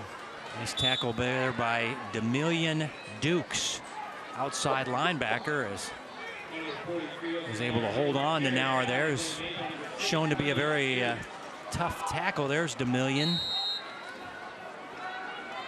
senior outside linebacker. This is the quarterback on the read option, and able to work it to the 40-yard line. And now we're going to get a timeout by the Bears. Yes. We get a timeout for the Bears here. Take a look at Hurl, who's also a basketball player. Got some of the coaching staff over there for William Chrisman, as Hurl will lose his helmet at the end of this play, and seemed very frustrated at the end of that play, as he's maybe thinking there should have been a flag as he got his helmet ripped off there, maybe. But the officials didn't agree with him. As you take a look at some of the coaches there, I saw Justin McKay, who was a big star at Bishop Miege back in the day. Said, I did your game. There's John McCall right there with his hat on backwards there. He's the defensive coordinator. Won a state championship at Olathe North, and also coached at Lansing. Jeff Myers is up in the booth here. He was the longtime Olathe East coach who had a lot of success with the Hawks. So it's a very veteran coaching staff for William Chrisman. Yeah, definitely coaching those kids up on the sidelines over there. There's just been a couple plays that they wish they could have back, and it's an easy conversation at halftime. We've shot ourselves in the foot, but these coaches have been in this position many a times in their career, and sometimes there's a lot of good teaching points that come from games like this, and I don't think there's going to be any let up from William Chrisman tonight. They're going to go Wildcat. O.C. Nauer will take the snap. The quarterback has to leave a play because he lost his helmet. They snap it to O.C. He hands it off, and the running back is tripped up Thomas. That was Martin making the stop, who just scored on the 2-point conversion. And it is Chrisman football, 1st and 10, trying to get some points before Hy-Vee at the half. Hurl back on the field. Play action by Dawson, rolling, buying time, looking down the field, pass deflected away. Nice play by Frank. The free safety got his left hand on it and batted it away, incomplete. There is a flag down, I'm being told here. Ineligible man downfield. So the linemen couldn't hold their water there, as Hurl with the play action here. And some linemen getting down the field. And nice play, though, by Frank there as he was able to step in there and bat that one away. Yeah, he didn't try and go for the pick there. He just knew that he had to get his hand on it and get the ball to the ground. You know, unselfish play there.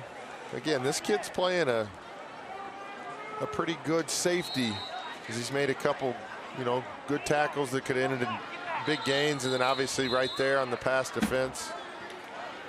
Also had a fumble recovery here in the first half. The big story, though, in this one, Johnny, is William Chrisman with 3 turnovers. And, wow, Raytown's offense is the real deal with their big-time prospect, junior quarterback Joe Campbell. They're moving the football at will.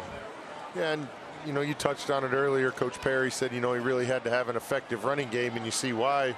You know, it keeps the Raytown offense off the field. And, you know, if they're not on the field, you know, they're not scoring touchdowns. So, again, William Chrisman hasn't shied away from the run. They've stayed on the ground. Obviously, they've got 7 seconds here, so I assume they're just going to throw the ball. Obviously, try and get a Hail Mary into the end zone here. Earl still talking to the referee about getting his helmet ripped off his head. I saw him kind of gesture with the face mask up. And Jeff Gardner, the referee, took note of it. But the plan coming in for the Bears: run it, maintain it, keep it away from this high-octane offense. That's not been the case tonight as Hurl scrambling, in trouble, still buying time. And now finds a receiver. That's Jaden Thomas wide open at the 40-yard line. And Thomas running down the far side of the field. And he'll have enough for a first down. But that is the final play as the second quarter clock has run out.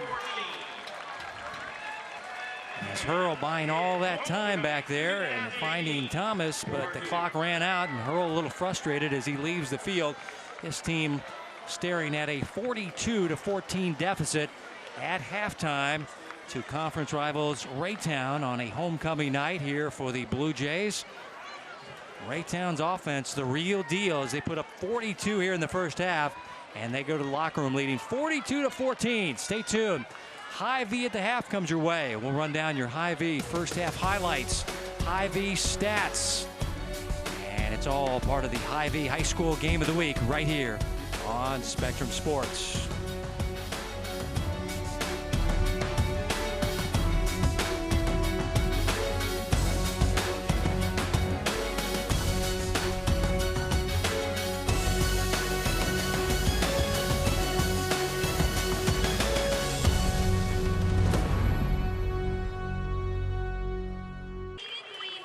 Welcome to Hy-Vee at the half and a homecoming night here in Raytown. It's a Hawaiian luau theme. There you see the senior candidates out on the field, and try to let you know who's the 2018 King and Queen for the homecoming weekend here at Raytown High School. The football team, Johnny Beck, doing very good tonight. Their offense is clicking. They also have a defensive score tonight. Their quarterback has been stellar. 42-14 halftime lead for Raytown over William Chrisman. Yeah, they're definitely feeling good in that locker room right now, and you know they've got a bunch of alumni back as they were honoring some of the class reunions before the game, and they're definitely they've been entertained this first half.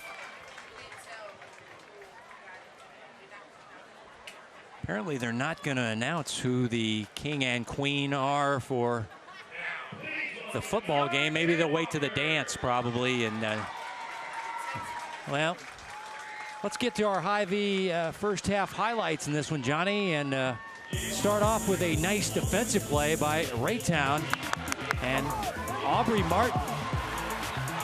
Yeah, and again, William Chrisman did a good job of running the football. You know, the first 2 plays right there, 3rd and short, and elected to throw the ball, and that obviously backfired. Touchdown run there by Nauer, but here comes the passing game. Campbell to Key. You're going to hear this combination several times here in the first half highlights. Yeah, great job of just playing pitch and catch with his receiver. Good job of stepping up in the pocket there and delivering a strike.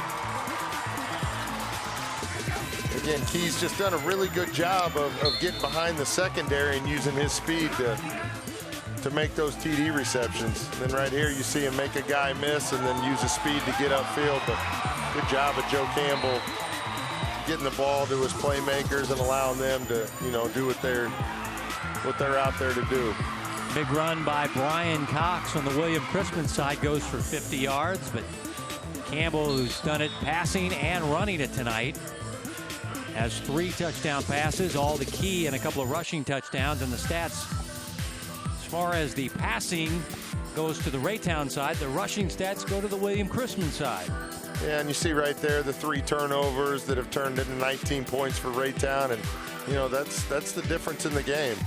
William Chrisman's been able to do what they want to do in the running game, but just not able to capitalize enough. And you know, sometimes trying to sustain a drive running the football, you have to throw the ball, and you know, sometimes you end up turning the ball over. And Raytown's definitely capitalized on that and put 3 scores on the board off those turnovers.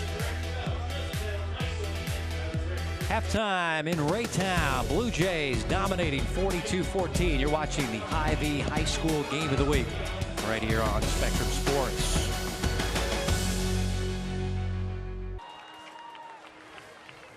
Welcome back to Hy-Vee at the half. Let's go down to the field now. Enjoy the playing of the Raytown marching band.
Band director here at Raytown High School is Joe Hill. In charge of the drum corps is Mike Doney. Great job by the Raytown Marching Blue Jays at halftime. And a huge first half for the junior quarterback for Raytown, Joe Campbell, as he accounted for 5 scores in the big lead for the Blue Jays at the break. Yeah, and he shows he can do it on both sides, the passing game and the running game.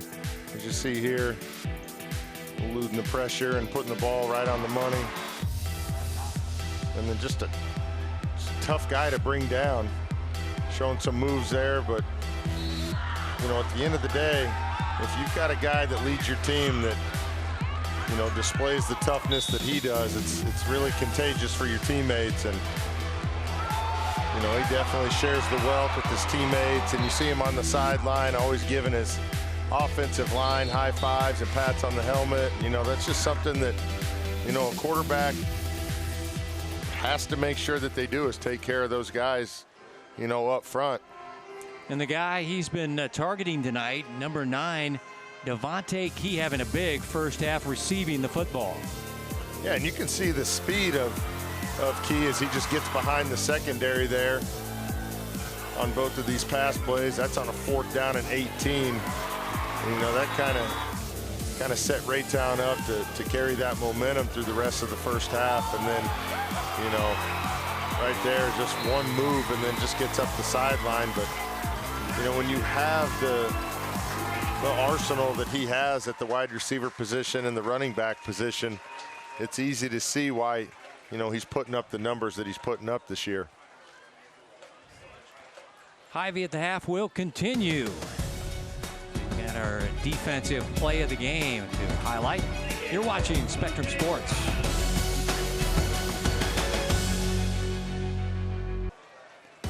The Hy-Vee High School Game of the Week is brought to you by Hy-Vee, the official sponsor of High School Spirit.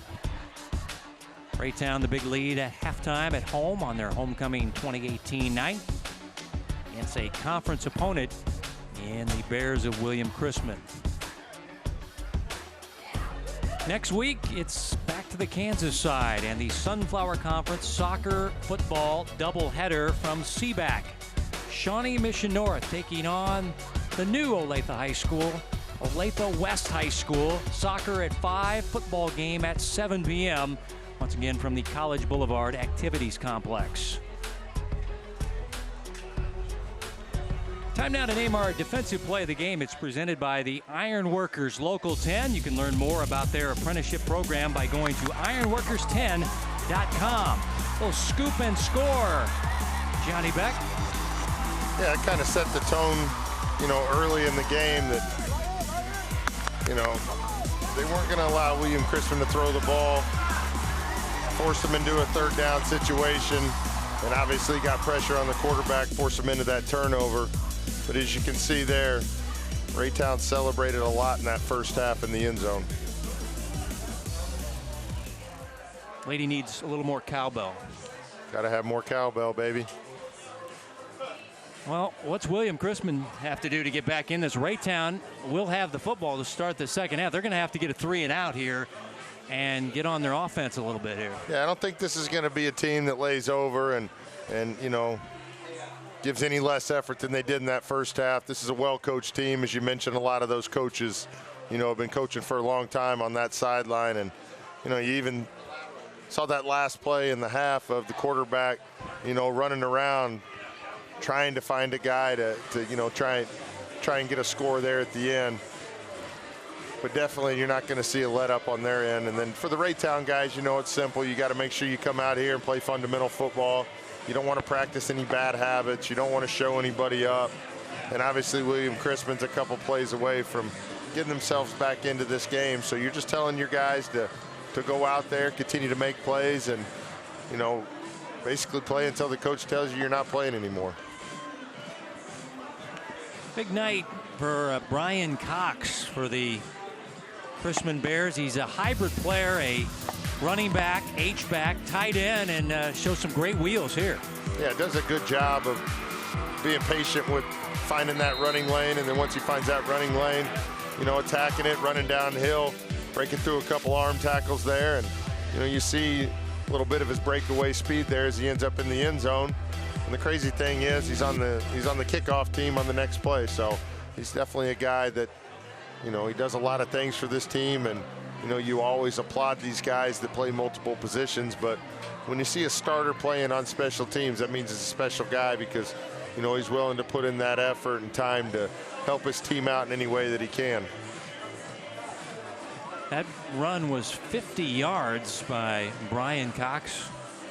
And they got a couple of rushing touchdowns as Chrisman. O.C. Nauer has a short touchdown run. Just take a look at the Bears getting ready for the start of the third quarter. And it'll be Raytown football. They'll be receiving the kick from William Chrisman. And like you said, if William Chrisman can force a couple 3-and-outs here early, and get a couple scores, we know what momentum does in a football game. But that's something they're going to have to do. They're going to have to force Raytown in those long third down situations and obviously try and force a couple turnovers, get some pressure on the quarterback, try and turn the tides here in the second half. Raytown waiting at the 50-yard line. Seen Raytown do a lot of onside kicking. Well, William Chrisman may have gotten the idea and want to try it themselves, but let's see if the Blue Jays, they're kind of creeping up toward that 50, like they don't want to be caught with their hand in the cookie jar here and get duped on a onside kick. Instead, it'll be Thomas sending it down the field. This will be the star of the first half, Devontae Key on the return. And Devontae crashed into his own guy there as he hits the deck at the 32-yard line. What an exciting player number 9 is, Devontae Key. Yeah, he catches that ball on a back pedal and gets to full speed. Still got 27 yards on the return. Definitely has that acceleration that you're looking for in a return guy, and just gets tripped up by his own guy there, but obviously staying on the field as a wideout on this possession. I didn't think he could top his Blue Springs South game in week 1, 4 for 137 and 2 touchdowns, but he did in 2 quarters of play thus far in this one. Over 100 yards receiving and 3 touchdowns for Devontae Key tonight. As Campbell and the offense out for Raytown, they go empty. They've got 5 receivers sent out here. The junior quarterback swing it out. And this is the big guy Ben Bryant with the nifty moves, but a nice open field stop there by the safety man Kelvin Mason. Yeah, and you've seen that formation a couple times in the first half, and obviously they started with it in the second half. You don't really know who's getting the ball out there on the perimeter. And, we talked about how successful they are blocking on the perimeter there. That's just an extension of a long run right there. Get the ball in sure-handed guy's hands and allow him to get a few yards upfield. 2nd down and 4. Campbell scrambling and going down hard there as he is upended on the play. As coming up and making the stop was Christian Felix, the inside linebacker for the Bears. Yeah, does a good job of getting low there, and you can see they're spying the quarterback a little bit, as he is as dangerous with his feet as he is with his arm. Good job there by William Chrisman. Felix, a converted running back to middle linebacker, and it's a loss on the play, so he'll get a TFL there. Has a loss of 5, and now Campbell going to take off and run. And Campbell cutting it up, and he's not going to get the first down. This is what the Bears were looking for, a defensive stop on the first series of the third quarter, as Mason's a little shaken up as he limps off the field. Their free safety man and star player. Mason did a really good job there coming up. Didn't make the tackle, but obviously forced Campbell back into the field of play. He did make the tackle. Made the stop there, and got a little bit of a shoulder stinger maybe. But that just shows you, bringing Joe Campbell down is not an easy task. It's 4th and 4 as Campbell once again also serves as their punter, but you have to be wary of him. So they don't really send anybody back. The safeties are backed off near the 50. And now we'll get a timeout taken by Raytown, and now it's like the quarterback a little gimpy as he comes to the sidelines here, as he's grimacing a little bit. Yeah, so maybe they did have the punt on, but just not sure if he's able to get a good foot on it. And now they're checking him out there. Maybe he's cramping up here. Maybe that's why the timeout was taken, as a trainer being called over for Joe after he was tackled there. And let's see what happened here as he took off. He and Mason collide. Mason was a little gimpy as well. Yeah.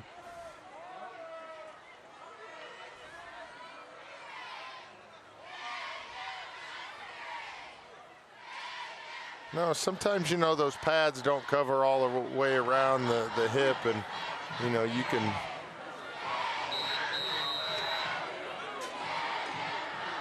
Yeah, a little bit of a cramp. And, you know, we saw that week 1 quite a bit with those guys starting that second half after sitting down for 20 minutes. You know, it's so hard to get your body back ready to go. Well, let's see who they bring out to punt now. Campbell would normally punt.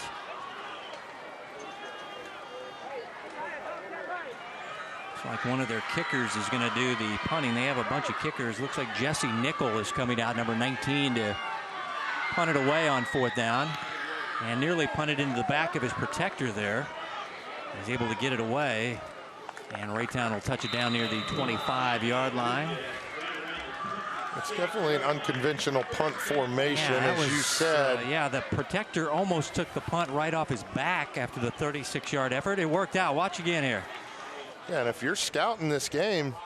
Watch this. Boink. Oh, wow. Duck. Still works out for them as ball will go back to Chrisman. Trailing 42-14 here. Plenty of time left. But this is more of a running team. They're not a quick strike passing team. Cisco goes in motion. They'll run it to Nauer. Blocking on the left side is good, and Nauer turns the corner. Frank will finally wrap him up in Raytown territory at the 40-yard line. Flag back at the line of scrimmage, however, at the 30-yard line. And it's a face mask on the offense is what they're calling. And this run is coming back.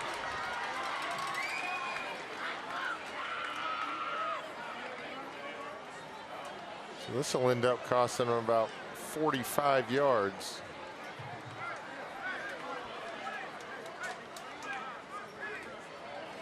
And there looked like the defense wasn't set right there. They wanted the timeout. It wasn't granted.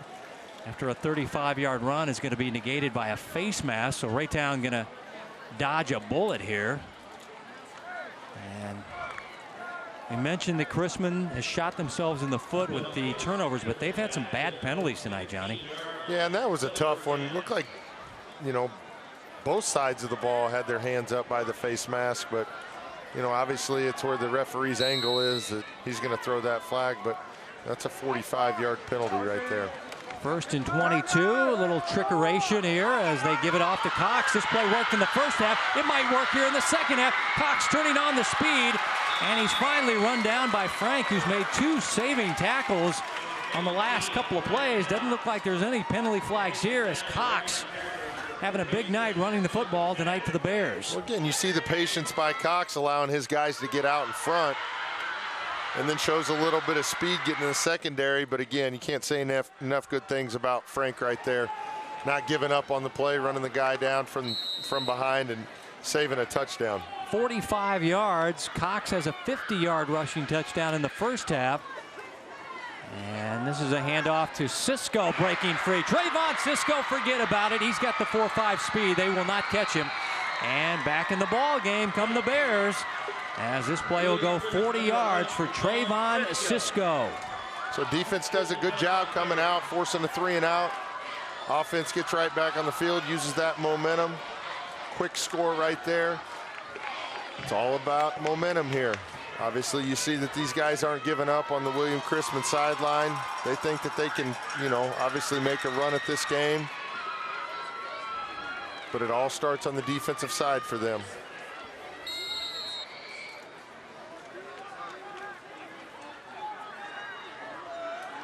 Thomas with the extra point try. And it's through there. It's up and good. And One step at a time, say the Bears, getting back in this one. They got the 3 and out, get the big Cox run, and then it's Trayvon Cisco going 40 for the 6. Yeah, and you talk about a speed right there. All he needs is a little bit of daylight, and then all of a sudden he's upfield, and next thing you know, he's in the end zone. And obviously shaking his finger to his teammates. You know, we're not celebrating this one. We got a lot of work to do, so let's keep working. But good job of coming out, like I said, getting a defensive stop, 3 and out, and then getting some points on the board. You know, these guys are well coached. You know, they went in there and, you know, they talked about making some adjustments and things like that. But as you see, only taking 38 seconds off the clock, that builds a lot of momentum for these guys. Knowing that Raytown, you know, they might have a little bit of tough time if Joe Campbell, you know, is not playing at 100%. Basically, you know, keeps him in a passing situation, you know, as these cramps are tough to get rid of. You know, once you get a little bit of one, you know, they kind of creep up on you. And they're able to overcome the penalty yardage as Blue Jays kick it off. And this is Christian Johnson as he's across the 45 to the 46-yard line, the baseball star. Also a defensive back in the secondary for Raytown with the kick return. And Joe Campbell is out there.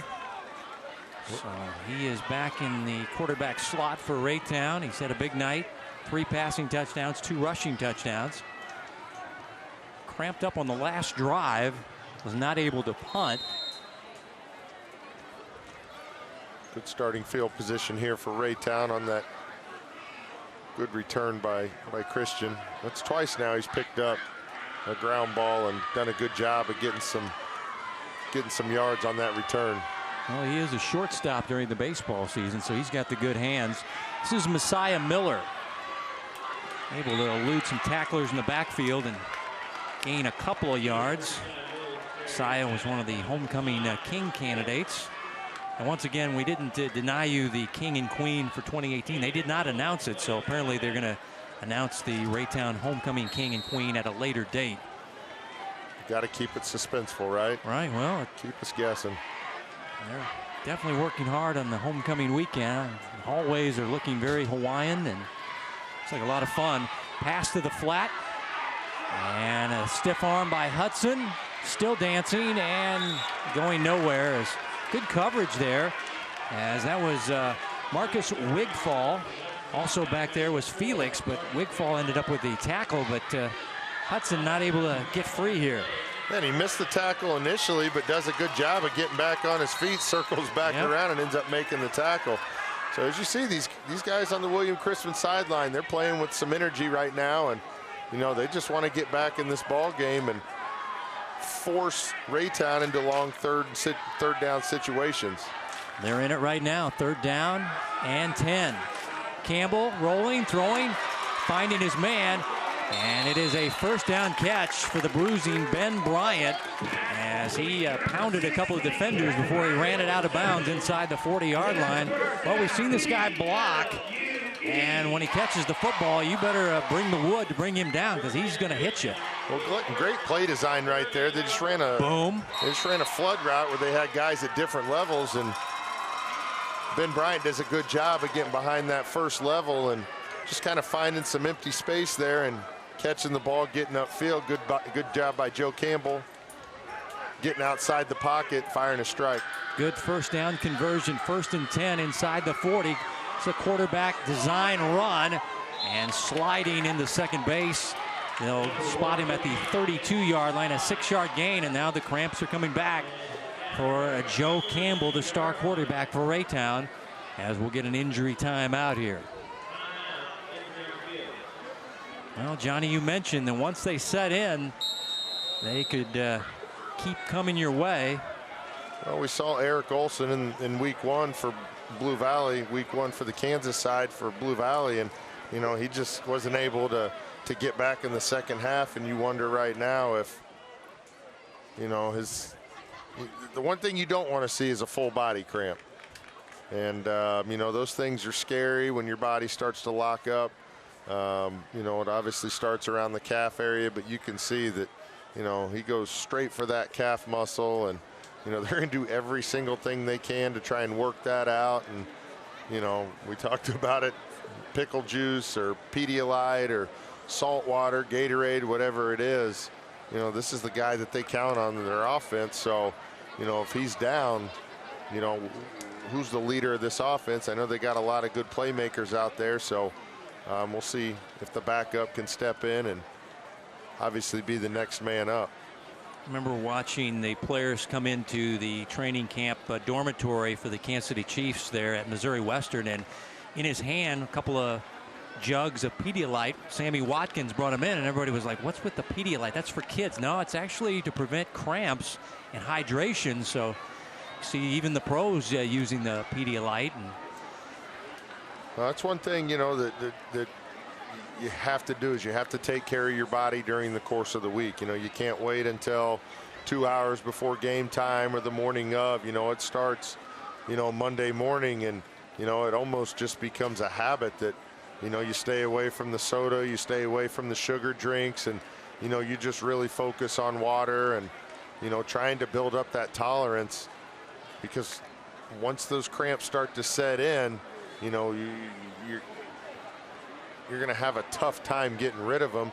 Sometimes you can play through them, but at the same time, you know, we're in the second half here, so, you know, if he's out for an extended period of time, obviously you're going to maybe see a different offensive mindset for Raytown and maybe switch to running the ball a little bit more, as, you know, they still have a good running back in Messiah Miller, and, you know, you've got a good offensive line that can, you know, hopefully chew a little bit of clock for these guys.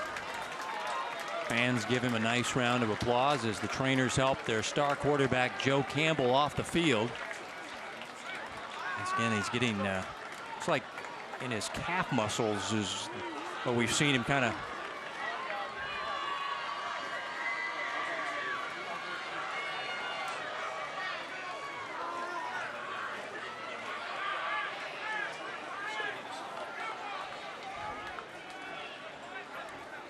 You know, I haven't broken a lot of bones in my body, but from what I hear, a cramp is about as bad as breaking a bone. So, you know, you definitely feel for Joe Campbell down there as you see him. John Stanley is their backup quarterback. He's in the pistol formation. They'll keep it on the ground with Messiah Miller, and he breaks into the secondary. Across the 20, cutting back, and stumbling. Oh, just one tackle away from going the distance as he falls ahead to the 11-yard line. And it's a 21-yard first down run by Messiah Miller. Yeah, good job of blocking up front, allowing him to get to the second level. And then, you know, he's doing his thing where he's, you know, we've seen him a couple times in open space. He's definitely a tough kid to bring down. And, you know, as he comes out of that backfield, I mean, he's hitting that line of scrimmage at full speed. 6 foot, 170-pound sophomore is John Stanley. And he'll run the offense now. Here's Miller. And Miller, not much doing on this play. Good job by Chrisman on the outside. Not letting him get that cutback he likes to do. Well, that's why it's so important that you stay assignment sound on your side of, you know, of the field. You know, those cutbacks are starting to become more of a designed play call rather than, you know, a guy just being an athlete. And right there you saw the William Chrisman guys, you know, stay disciplined on that side. And, you know, they're just waiting for that cutback lane, and they just step in and make a play. After the run of 2 yards, Stanley going to run it with Miller. Nice cutback there. He's stood up at the 5-yard line, make it to 4. And they continue to work on the star quarterback, Joe Campbell.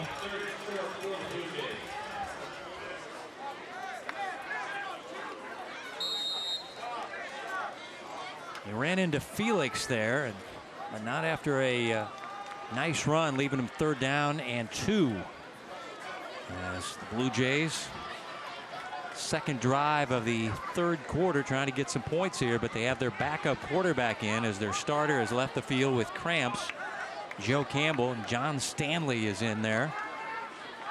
This is their power formation, and we're going to get a timeout taken by Raytown. As Looking over their parts of their depth chart, Stanley's the 2. I think Jaheim Burks, who we saw throw a pass earlier, one of their wide receivers, would probably get some time at quarterback. But Campbell out with cramps. Saw it on the first drive of the third quarter. He left the field instead of punting the football on 4th down. And then he rushed the football. And when he went into a slide, he cramped up again. Next week, Sunflower Conference doubleheader. Football will be the latter part of the doubleheader. It'll be soccer first between these Sunflower Conference schools. The Indians of Shawnee Mission North taking on the Owls of Olathe West. So now I'm told the football game won't start till 7:30. Okay, 5 and 7:30 for your matchup. Soccer first, 5, 7:30 football at Seaback next Friday night, the 21st of September. Power set, and they'll give it off to Mims in a Wildcat situation. And he's close to the first down. Let's see. Johnny Beck is signaling first down up here in our box. Johnny, you got the good eyes, so let's see if you got this right here. I see 4th down come up on the dial-a-down marker on the far side there, so Mims did not quite get it here. Looked like he had a good surge going forward. Yeah, he did. I thought he did too, but good job right there, William Chrisman, a gang tackle in and not allowing him to fall forward for that first down. So big play here for William Chrisman. See if they can't get this defensive stop. Same formation, Wildcat, bad snap, and it doesn't look like he's going to get there as they're going to take over on downs. Looked like it was Mason Walters shot through there. We'll have to take another look. The snap messed up the timing on the play here. Yeah, great penetration on the backside there. That's a tough play to make. Obviously working downfield. But oh yeah, that was Kelvin Mason. Kelvin Mason right there, able to tackle him from behind using his speed, and ball over on downs. And once again, another defensive stop by William Chrisman. Now it does take some time off the clock, but no points go on the board. And here come the Bears operating deep in their own territory. They'll go with Nauer, and Nauer has some running room and cuts it back across the 20, and he's across the 30 before he's knocked off his feet. But it's a big time get out of jail run as they were deep in your own territory. You're worried about a fumble or getting a safety, and Nauer got him out of the hole and took it across the 30-yard line. And again, you see the patience here on the run. Once he gets that outside sealed, you know, he just cuts upfield, and then he does the rest of, you know, making those guys miss and then falling forward there for 29-yard run. This time he's only going to get a couple to the 35, a gain of about 4. But they seem to have found something here on the offense's left side, the defense's right side. There's a lot of running room here toward the Raytown side of the field for O.C. Nauer, who's going to check out of the ballgame. He lost a shoe. See the shoe in his hand there, so he'll check out. Jaden Thomas, the bowling ball type back, checking in.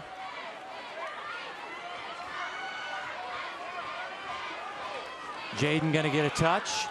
He just powers his way for a gain of 2 to the 37-yard line. They're going to still need about 4 yards to get a first down. 3rd down and 4. Bears trying to rally in this one, and now Jaden a little shaken up. It looks like he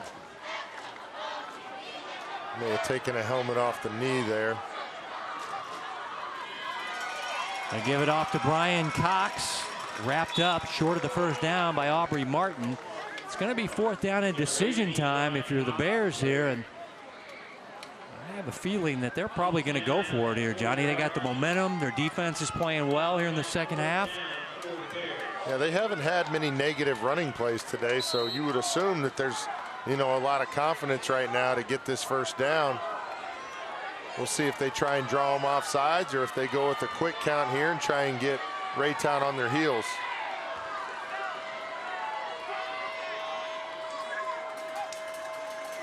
They'll give it off to Thomas, and he'll have the first down as he is running around that left side. Chase Frank came up from the secondary to make the stop, but Thomas able to convert, and he's going to go to the sidelines. He was shaken up here at the end of this run. He was shaken up on the last run, it looked like, and he took a hard hit to the side of the body there by Chase Frank. And Frank's not the biggest guy in the world, but he'll come up and hit you, the free safety for Raytown. Yeah, he's definitely impressed me today with, you know, like we said, those open field tackles, and then right there coming up, you know, he wished that he could have gotten him behind the line of scrimmage, but obviously good tackle right there. Nauer. Again, it's Frank flying up from the secondary. Got a piece of his legs there and kind of tripped him up after the short run by O.C. Nauer. Just a sophomore. Looks like he's got a lot of upside for this team. Both receiving the football and rushing it. Seen him mostly running the football tonight, but he did come in with 4 catches for 99 yards. 2nd down and 7. This is Cisco trying to get to the outside. Now we'll cut it back. And Chase Frank, I'll tell you what, this guy's everywhere. Number 4 for the Blue Jays. Also there was Dukes kind of heading him off there at the pass there as he tried to reverse it back. And you know how dangerous Cisco is. Well, good job there by the defensive end of keeping his contained and forcing the ball carrier to obviously continue to try and get to the sideline, and then he just kind of ran out of real estate. And you know, we've talked about the Raytown guys. Problems on the snap. Ball still loose, and the Bears got it. Maybe the ball was snapped a little early here, as looked like Hurl wasn't ready yet. He was looking to the sideline, and whoop, right in the belly button he took it. And then the ball, actually Raytown tried to run it. Otherwise they would have come up with this football here, as an offensive lineman able to cover it up. Yeah, it kind of caught everybody by surprise with that snap right there. That's not a good feeling, looking to the sideline for a play and you get the pigskin right in your belly. Yeah, I'm sure the center's gonna get a little talking to on the sideline there. 4th down and long, as we'll get a timeout for William Chrisman as we're under a minute to play in your 3rd quarter. The lone score by the Bears of William Chrisman, a 40-yard run by Trey Cisco. Yeah, you've got 4th and long here. You wonder why they called a timeout there. You obviously want to save those timeouts. If you know you get back in this game, you're going to want those in the 4th quarter. Might as well just take the 5-yard delay penalty, you know, if you don't have what you need there.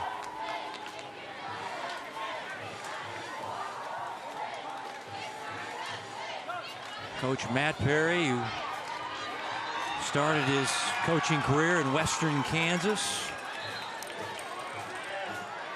and moved on to Clinton as a defensive coordinator, then came and coached on Scorpio Horn's staff as a defensive coach. Then Scorpio went back to his alma mater as a defensive line coach. But this program has had back-to-back winning seasons, and they want to keep up the winning ways. They're in Independence at William Chrisman, as now are going to punt it away on 4th down and long. Just going to let this one hit. It takes a Raytown bounce as it's tapped down at the 39-yard line.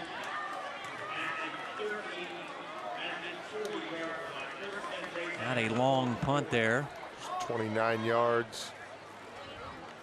You see a lot more teams, Johnny, going for it on 4th down when you're only going to send the ball to the other team 25, 30 yards. The mathematics are on your side just to go for it, but that one was a 4th down and 10 plus, so that mathematics wouldn't work out there. But a lot of teams are, hey, if that's 4th down and 5, we're going to go for it, because why punt it the short distance, and you know, you don't do much field position wise. Raytown offense back out. Once again, their star quarterback Joe Campbell has left the game with cramps. John Stanley, the backup's in, and a running play up the middle, and there goes Messiah Miller, still going across the 40 of William Chrisman, and he's down to the 37-yard line. Good job right there, just finding the hole, getting upfield. 23-yard run by Messiah Miller for a 1st down for the Blue Jays. Again, and you can just see the speed that this guy has as he gets in the open field. And, you know, when you can be at full speed and make a cut, that's really tough for a defender to make a tackle in open field. But you see they're going to rely on Miller this whole second half as Joe Campbell sits on the sideline. And the players already signaling fourth quarter as you took a look at Messiah Miller, as they're not going to snap the ball. And that'll be the end of the third quarter. Lone score, the Cisco touchdown run for William Chrisman, but Raytown maintains the big lead by 21 as you're watching the Hy-Vee High School Game of the Week right here on Spectrum Sports. Trayvon Cisco to the house.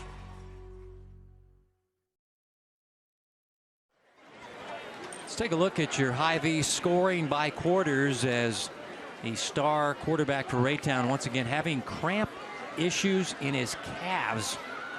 And nothing on the board for Raytown. One of the reasons because that guy, number 1 there, missed a lot of time in the third quarter with that cramping situation in the lower part of his legs. Yeah, and we talked about it earlier. It's preparation work that, it's just as important as watching film, things like that. I mean, your body is that's your tool, so you have to make sure that you take care of that and maintain it. Miller hit in the backfield by McFall, and then McFall stays with the play. The big guy at 340 brings him down. He got him initially here and then chased him down from the backside. Yeah, you've seen him make a couple plays where he, initially beats his guy off the snap of the ball, and then you see there, I mean, chasing down a guy that, has been hard to bring down all night long. He leaves the field, a returning starter, but a big body, but got the light feet for the big guy.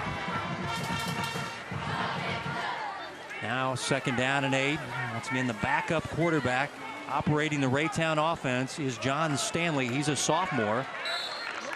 And a running play shut down. That was Isaiah Mims, upended by Christian Felix, the middle linebacker, one of the leaders of the linebacking core, a guy that originally was a running back, but they needed him on defense, so he made the switch over to the linebacking spot on the inside for the Bear defense.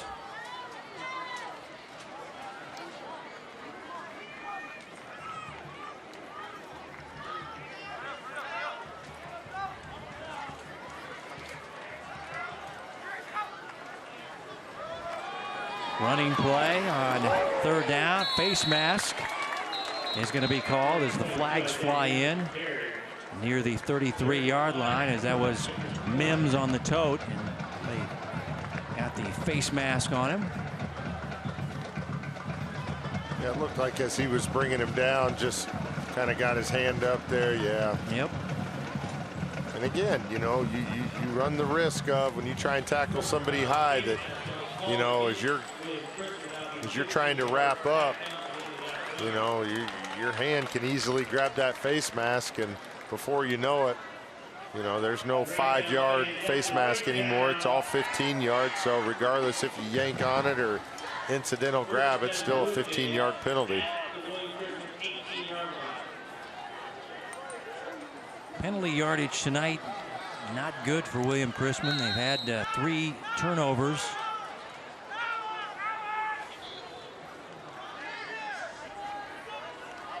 Raytown will have it 1st and 10. Ball at the 19-yard line. So they're inside the red zone. Stanley, a little juggling act, then hands it off to Miller, and doesn't get much on the play. As once again they're operating Johnny with the backup quarterback. Kind of a tough spot for him to get in the ball game. We'll see if this snap kind of messed the timing up. Oops. Yeah. Snap was to the right. Running play was to the left.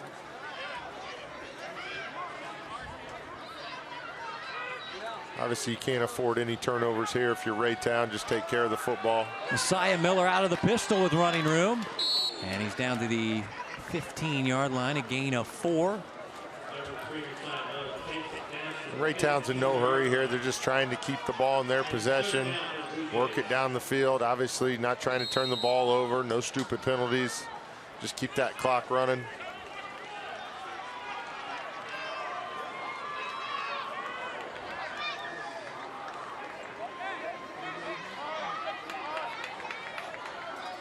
running the play clock down before they snap it with their backup quarterback Stanley. Now he's going to throw to the back of the end zone. Oh, Hudson can't run underneath it. In the corner there, incomplete.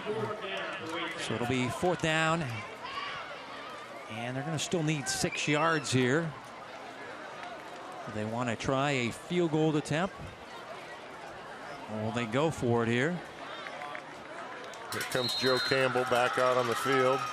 Well, that's a good sign that their star is back out there. He's been working on these trainers over here to let him back in, and obviously you can see him trying to work through it a little bit. And now we'll get a Raytown timeout before they run the play with Joe Campbell back out there on 4th down and 6.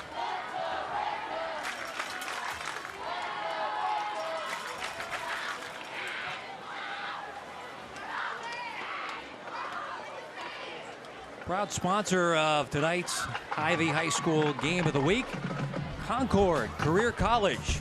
You can start your healthcare career in months, not years. Concord has several career paths to choose from, and classes are forming now.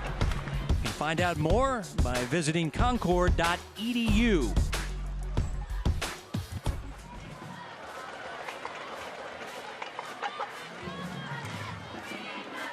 Obviously, you're putting Joe Campbell back in the game for a passing play. I would assume that they're not going to do any sort of designed run with him. Seems like, yeah, when he runs and slides, or that's when the cramping of his lower legs start getting to him. But the arm's okay, I think. The right arm seems to be okay, so maybe he'll just launch one from the pocket and not take off and run here. On 4th down, he launches toward the back of the end zone, incomplete. And that time again, looked like they had that side of the field double covered with that safety kind of shaded over to that side of the field. They were looking for Hudson at the back of the end zone. He goes 0 for 2 on that drive. As just too wide there. Mason got a piece of it, but the ball goes over on downs to William Chrisman now. Under 9 minutes to play. They'll take over at their own 15-yard line, trailing by 21 points here. Running play for Nauer, and he'll get 4 yards off the left side. And this is the one tough thing with the William Chrisman offense is, you know, it's not going to hit a home run very quickly, although we've seen a couple big plays out of them. But Earl looking downfield, and that was Cisco, the intended target, and he had his man beat, Isaiah Wright, but the pass was too long, incomplete. And when you don't, throw the ball very often, it's hard to get in a rhythm, and you're trying to catch the defense, maybe cheating a little bit up towards the line of scrimmage and try and get one over the top there. But yeah, like you said, he definitely had his guy by a step, and if he can put that ball on the money, he's probably scoring. Cisco has a rushing touchdown of 40 yards back in the 3rd quarter. Snap comes in hot. Quarterback gets it, finds Lou Fizo, but a nice open field stop by Christian Johnson there, denying him the 1st down. So the baseball star turned football player comes up big on the 3rd down play, and it'll be 4th down and 7. Yeah, you're trying to create chaos on that side of the field and maybe try and get your guy kind of intertwined with somebody else, but he does a good job of fighting through his block and, making the play right there. And, that's a guy that we talked about earlier. He's a multi-sport kid. Looks like he has a bright future on the baseball field, but he's done a really good job in the return game with a couple big returns, and then right there on the open field tackle. Flags prior to the snap, and it's a delay of game penalty whistled on William Chrisman. O.C. Nauer is their punter. He averaged about 30 yards per punt. Also the outstanding running back for them. So now it'll be 4th down and 12, punting right near your own goal line. And make sure the snap's on target here. It's a good one, and it's right off the tip of his foot. It looks like a 60-degree sand wedge that didn't go very far to the 21-yard line. So that will be, let's see, that's 8-yard punt. Is that being too kind? With the roll, he got 8 yards. But, you know, you're sitting there for, you know, you hear the Raytown coaches up here yelling, get away, get away. They're not expecting the ball to come down right there. You see Frank trying to get his guys away, and then you see a couple of them trying to catch that punt.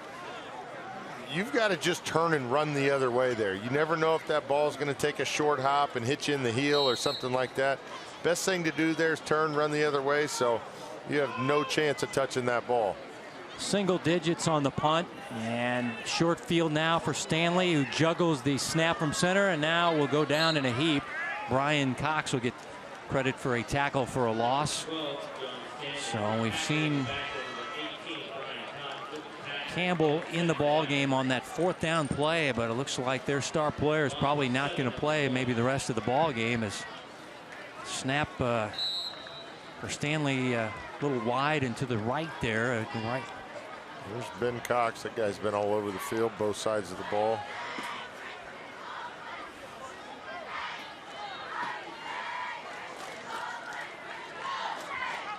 Pistol set. Miller gets the running play up the middle. Felix will get credit for the stop as he gets it down to the 27-yard line. And you're just trying to keep the clock rolling here. If you're Raytown, obviously you want to try and run that play clock down to single digits every single time you snap the ball.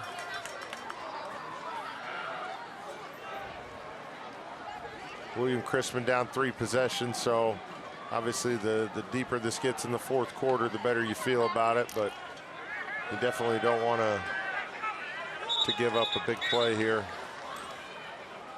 Flags prior to the snap here. John Stanley in the ball game now.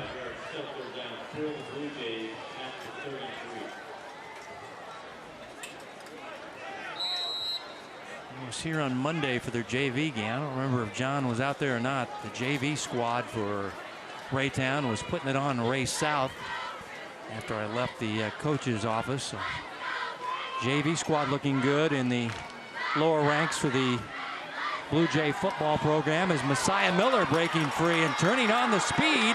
Gets to the edge. He's inside the 10-yard line. Looks to be 1st and goal now for the Blue Jays as Miller, the little back, is very explosive for the Jays here. Yeah, and he just kept working to the outside there. Good cut to the outside. And then he tried to stay in bounds there, but just a little bit too late. But another great run by Miller. And again, can't say enough good things about the vision that this guy has. And, you know, he's definitely one of the faster guys out here on the field. 24 yards and a 1st and goal situation for the Blue Jays. And this is Mims, the backup running back, diving through the hole and getting what he can down to the 6-yard line. Get about 4 yards. You got Miller, and then you got Mims. Mims is just a sophomore. Miller is the senior. Got a good combination of running backs. Both of them are very dual threats. They can catch it, they can run it. You have to if you got a Joe Campbell slinging it for you. Now the handoff to Mims, and he'll bolt into the left side of the end zone. Touchdown, Raytown. Isaiah Mims from 6 yards out. It's almost like he took the snap from the quarterback. I think that was a high snap and kind of bailed out his quarterback there. I went up to grab it, said, I'm going to take this ball in the end zone.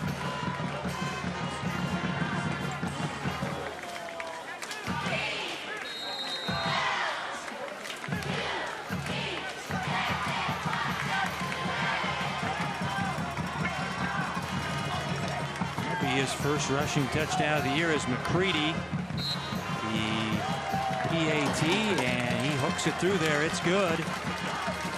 So Isaiah Mims, the babyface sophomore, gets the 6-yard rushing touchdown, and hugs and smiles for number 22 on the sidelines. And you see a high snap, and Mims just goes and grabs that ball out of midair.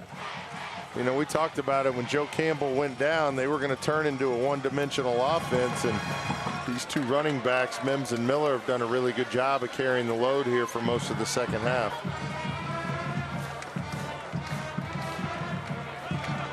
We have 5 plays, 21 yards. Again, all set up on that short punt by William Chrisman.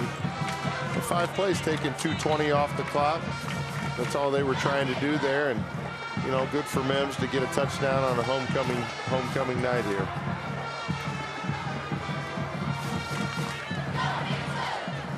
I wouldn't imagine that Raytown's going to do an onside kick here. I tend to agree with you, but I've been wrong several times this evening.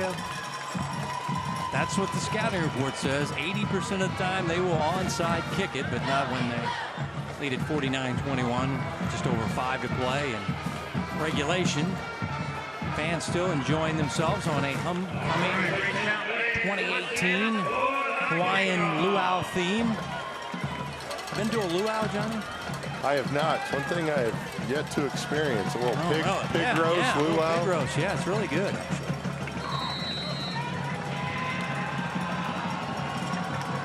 McCready will send it down the field. And Lou Fizo muffs it, gets it back. Hair swinging in the air, and he is wrapped up. Good special teams work by the Blue Jays. Manning down there, Nickel down there as well. Manning's their star cornerback, and they got him running down, chasing down kick returners.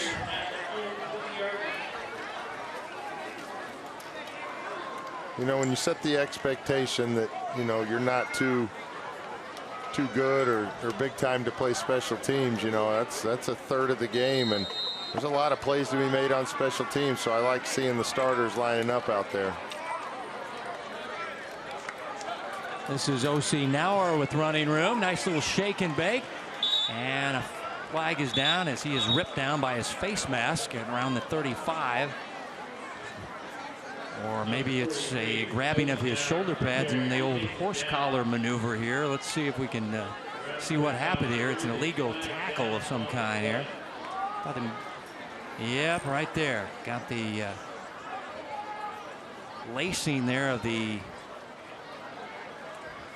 shoulder pads, and now the officials are going to talk about it here. I thought it might be a face mask, but now personal foul, face mask. Okay, well, he clearly grabbed it down toward the shoulder pads. But it's a tack on 15-yard penalty. Usually they call a legal tackle and they grab the back of the shoulder pads because the injuries, oh man, all kinds of injuries to your legs when you get raked down from the backside like that. Well, I've heard of a horse collar, but yep, that's I'm not sure the old what front that collar there. Yeah. Well, out to the 50-yard line, 1st and 10. Quick pitch it out, and running room for Cisco, and he's down to the 40-yard line, close to another Bears first down. Cisco has a touchdown run.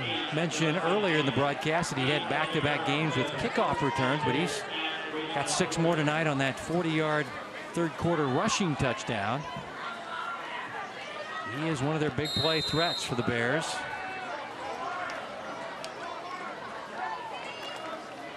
Inside give to Cox, who's had a big night rushing the ball, but this time he is tripped up nicely. Javier Langford got his legs. You see William Chrisman do a really good job of getting all their playmakers involved in the running game. Obviously, they've got their main guys that they give the ball to, but they sprinkle in, you know, some of the, you know, the Ben Coxes and guys like that to keep the defense honest. Last tackle was by Martin, I beg your pardon, as the quarterback hurl threw a 90-mile-an-hour fastball that went right over the hands of Cisco. So Hurl got an arm check there, and he really threw a fastball there that came up a incompletion. Yes. This on the roll too. Yeah, gets a chance to step into it, and you know, you got to be able to put that ball with a little bit of touch right there. It'll be 3rd down and 9. Trying to fool him with some motion, and Nauer will run for a 1st down across the 30 to the 26-yard line. A gain of 13 by O.C. Nauer. Again, you see a good running lane right there, and Nauer just does a good job of cutting up, getting upfield. And he's probably not the fastest guy on the team, but definitely shows a little bit of a speed burst as he hits that line of scrimmage and, you know, getting up to that 2nd and 3rd level. This is Jaden Thomas, and he is shaken up on the play. He and Chase Frank, big collision there at the 24-yard line. Thomas is the bigger man. Frank goes $175, and Thomas goes 220. And then watch this little collision here. Oof. Frank did the smart thing, go low. He's done a good job of that all night. Quarterback read option. The quarterback will keep it. And Hurl falling inside the 25, and they're going to spot him to the 21. He'll get about 3 yards on that running play. Still going to need a 5 or 6 for a 1st down. Well, they're going to say 4 yards. 3rd down and 4 for this Chrisman offense, running out of time here, trailing in the 4th quarter. Motion by Cox, and flags are down.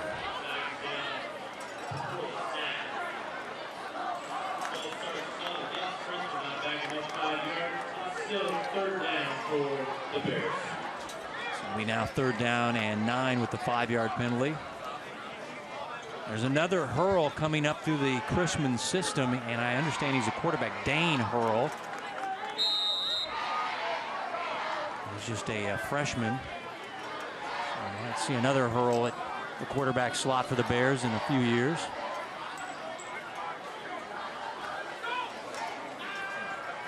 Quarterback rolling and throwing incomplete, looking for Simeon Lou Fizo. Incomplete, and it's 4th down. Looked like he had a little bit of room to run there, but elected to get rid of that ball. Just trying to make a play there. Dawson looks like he's going to run a play here. Nothing to lose here as they're trailing by 28 points in the 4th quarter. 4th down. 10 yards to go. Hurl throwing, and the pass is caught, but shy of the 1st down. And that'll be Trey Cisco with the catch. Ball over on downs as Isaiah Wright, the transfer from Shawnee Mission East, brings him down. And the Raytown Blue Jays will get the football. And they'll go into clock running mode here as they're looking to go to 3-1 on the year as they'll take over at their own 18-yard line. It's a team that lost to Oak Park, a team that William Chrisman beat rather handily. And you say, well, what the heck happened there? This Raytown team's so explosive. Oak Park didn't let them have the football. They kept the football. They would go for it on 4th downs. And Blue Jays, quite frankly, didn't play well that night, but you can keep it away from them. As here's Mims, who had the last touchdown run with a nice run across the 40-yard line. So it's been Miller early on, and now the sophomore Mims coming in here in the 4th quarter and lighting things up. Well, and you mentioned, you know, Oak Park there controlling the clock. You know, that's what you have to do with these high-powered offenses. You know, you can't expect your defense to be on the field 80 plays and, you know, continue to make plays. So if you can have your offense kind of kill the clock and keep a high-powered offense out of rhythm, you know, you have a chance to win some football games. Mims went for 24, but the Northman The Northmen able to play keep away, and the Blue Jays' high-powered offense basically stayed on the sidelines and only scored 7 points. Oak Park in that ball game had 38 minutes time of possession. So when the Blue Jays had it, they didn't have it very long, and they were only able to put up 7 points. But this is a team on the rise, looking for that first winning season in 29 years. Coach Harold Albin back in the late 80s. And so close last year with the 5-5 mark. But so many stars in this Raytown offense. Obviously, you have to stay healthy.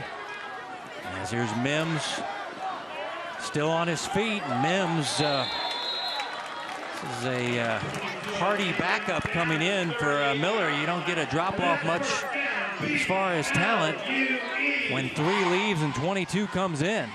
No, and you know, he's taking advantage of his carries here and, you know, trying to get to the century mark to match his teammate. But, you know, we talked about it on that touchdown run. This is homecoming week for him, and, you know, he probably has some family in the stands. It's the people watching on TV, so he's making the most of his opportunities here. Well, he goes for another 16, and he's getting close to the century mark. As now they'll take a knee and go to 3-1 on the year, will the Blue Jays. They're 1-1 in conference play. William Chrisman will fall to 1-3 and 1-2 in the conference. Campbell obviously okay, cramped up in the third quarter and didn't see much of him, but he had a 5-touchdown night. He had 3 passing touchdowns and 2 rushing touchdowns, but we would like to see number 1 out there a little more, but health issues with the cramping got to him. But the Blue Jays, an impressive team, a lot of weapons. Johnny, Chrisman didn't help their cause by getting in the hole in the first half with the 3 turnovers, but Blue Jays get a big night from number 9, Devontae Key, who had 3 receiving touchdowns and 100 yards. A lot of weapons for the Blue Jays, and it's a good homecoming dance here as part of the Hawaiian Luau for 2018 for Raytown. Yeah, I was really impressed by Raytown and the way that they came out. And, you know, as you said, they've got a really high-powered offense, and they include a lot of guys in their offense, and, you know, that just makes it that much tougher for any defensive coordinator to plan for all week long. I give a lot of credit to William Chrisman. I thought they, you know, fought hard. They could have easily went in at half and, you know, felt sorry for themselves and, you know, made excuses about not wanting to come out here in the second half. But, you know, they did a good job of, you know, starting the second half with the 3 and out, and then obviously scoring the touchdown. They just kind of ran out of momentum there. And, you know, at the end of the day, both teams, I think, you know, have a lot to hang their hat on and a lot of learning as the season continues. Special thanks to the school's ADs, Greg McGee of William Chrisman, Josh Luke of Raytown, the district AD of Raytown, Randy Thomas. Thanks to the coaches, Matt Perry of Chrisman and Logan Minnick of Raytown, our producer, Joe Novacek.